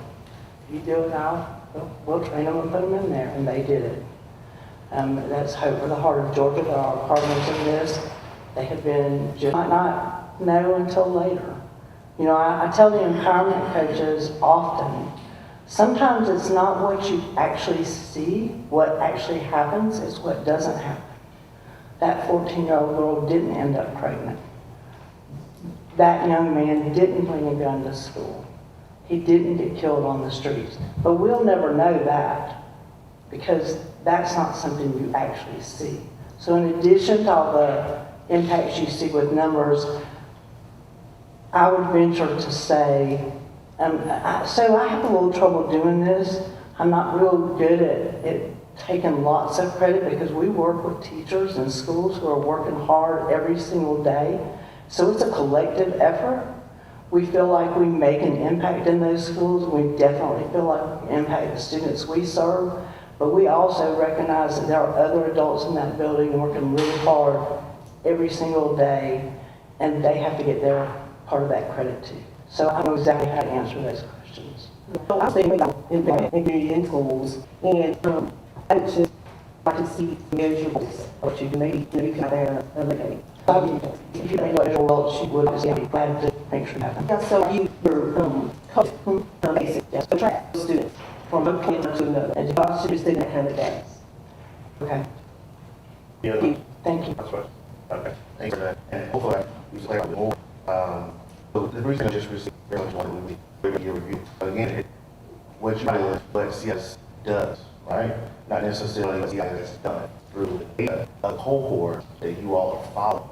That information that I'm looking for. So like on the first page, one of the first slides will go about the unique model and listen graduation rates and full transparency, like on the part that on the last place, right? So as you say, you can't take the full credit for everything. However, when to the court that you all are following and service and connecting to other services, what is the success? Which I know that there is, but we don't see it in this report. We see it in the information that's provided. That should be a very simple pool, right? So if you're serving. So other outcomes? So this is brief, right? It is. But when you look at it by the various schools, right? Break down that data of various schools because we're dealing with issues that relates to attendance and things of that nature. And we're getting a lot of lip service from different individuals, different groups about why our attendance rates are so pathetic and things of that nature.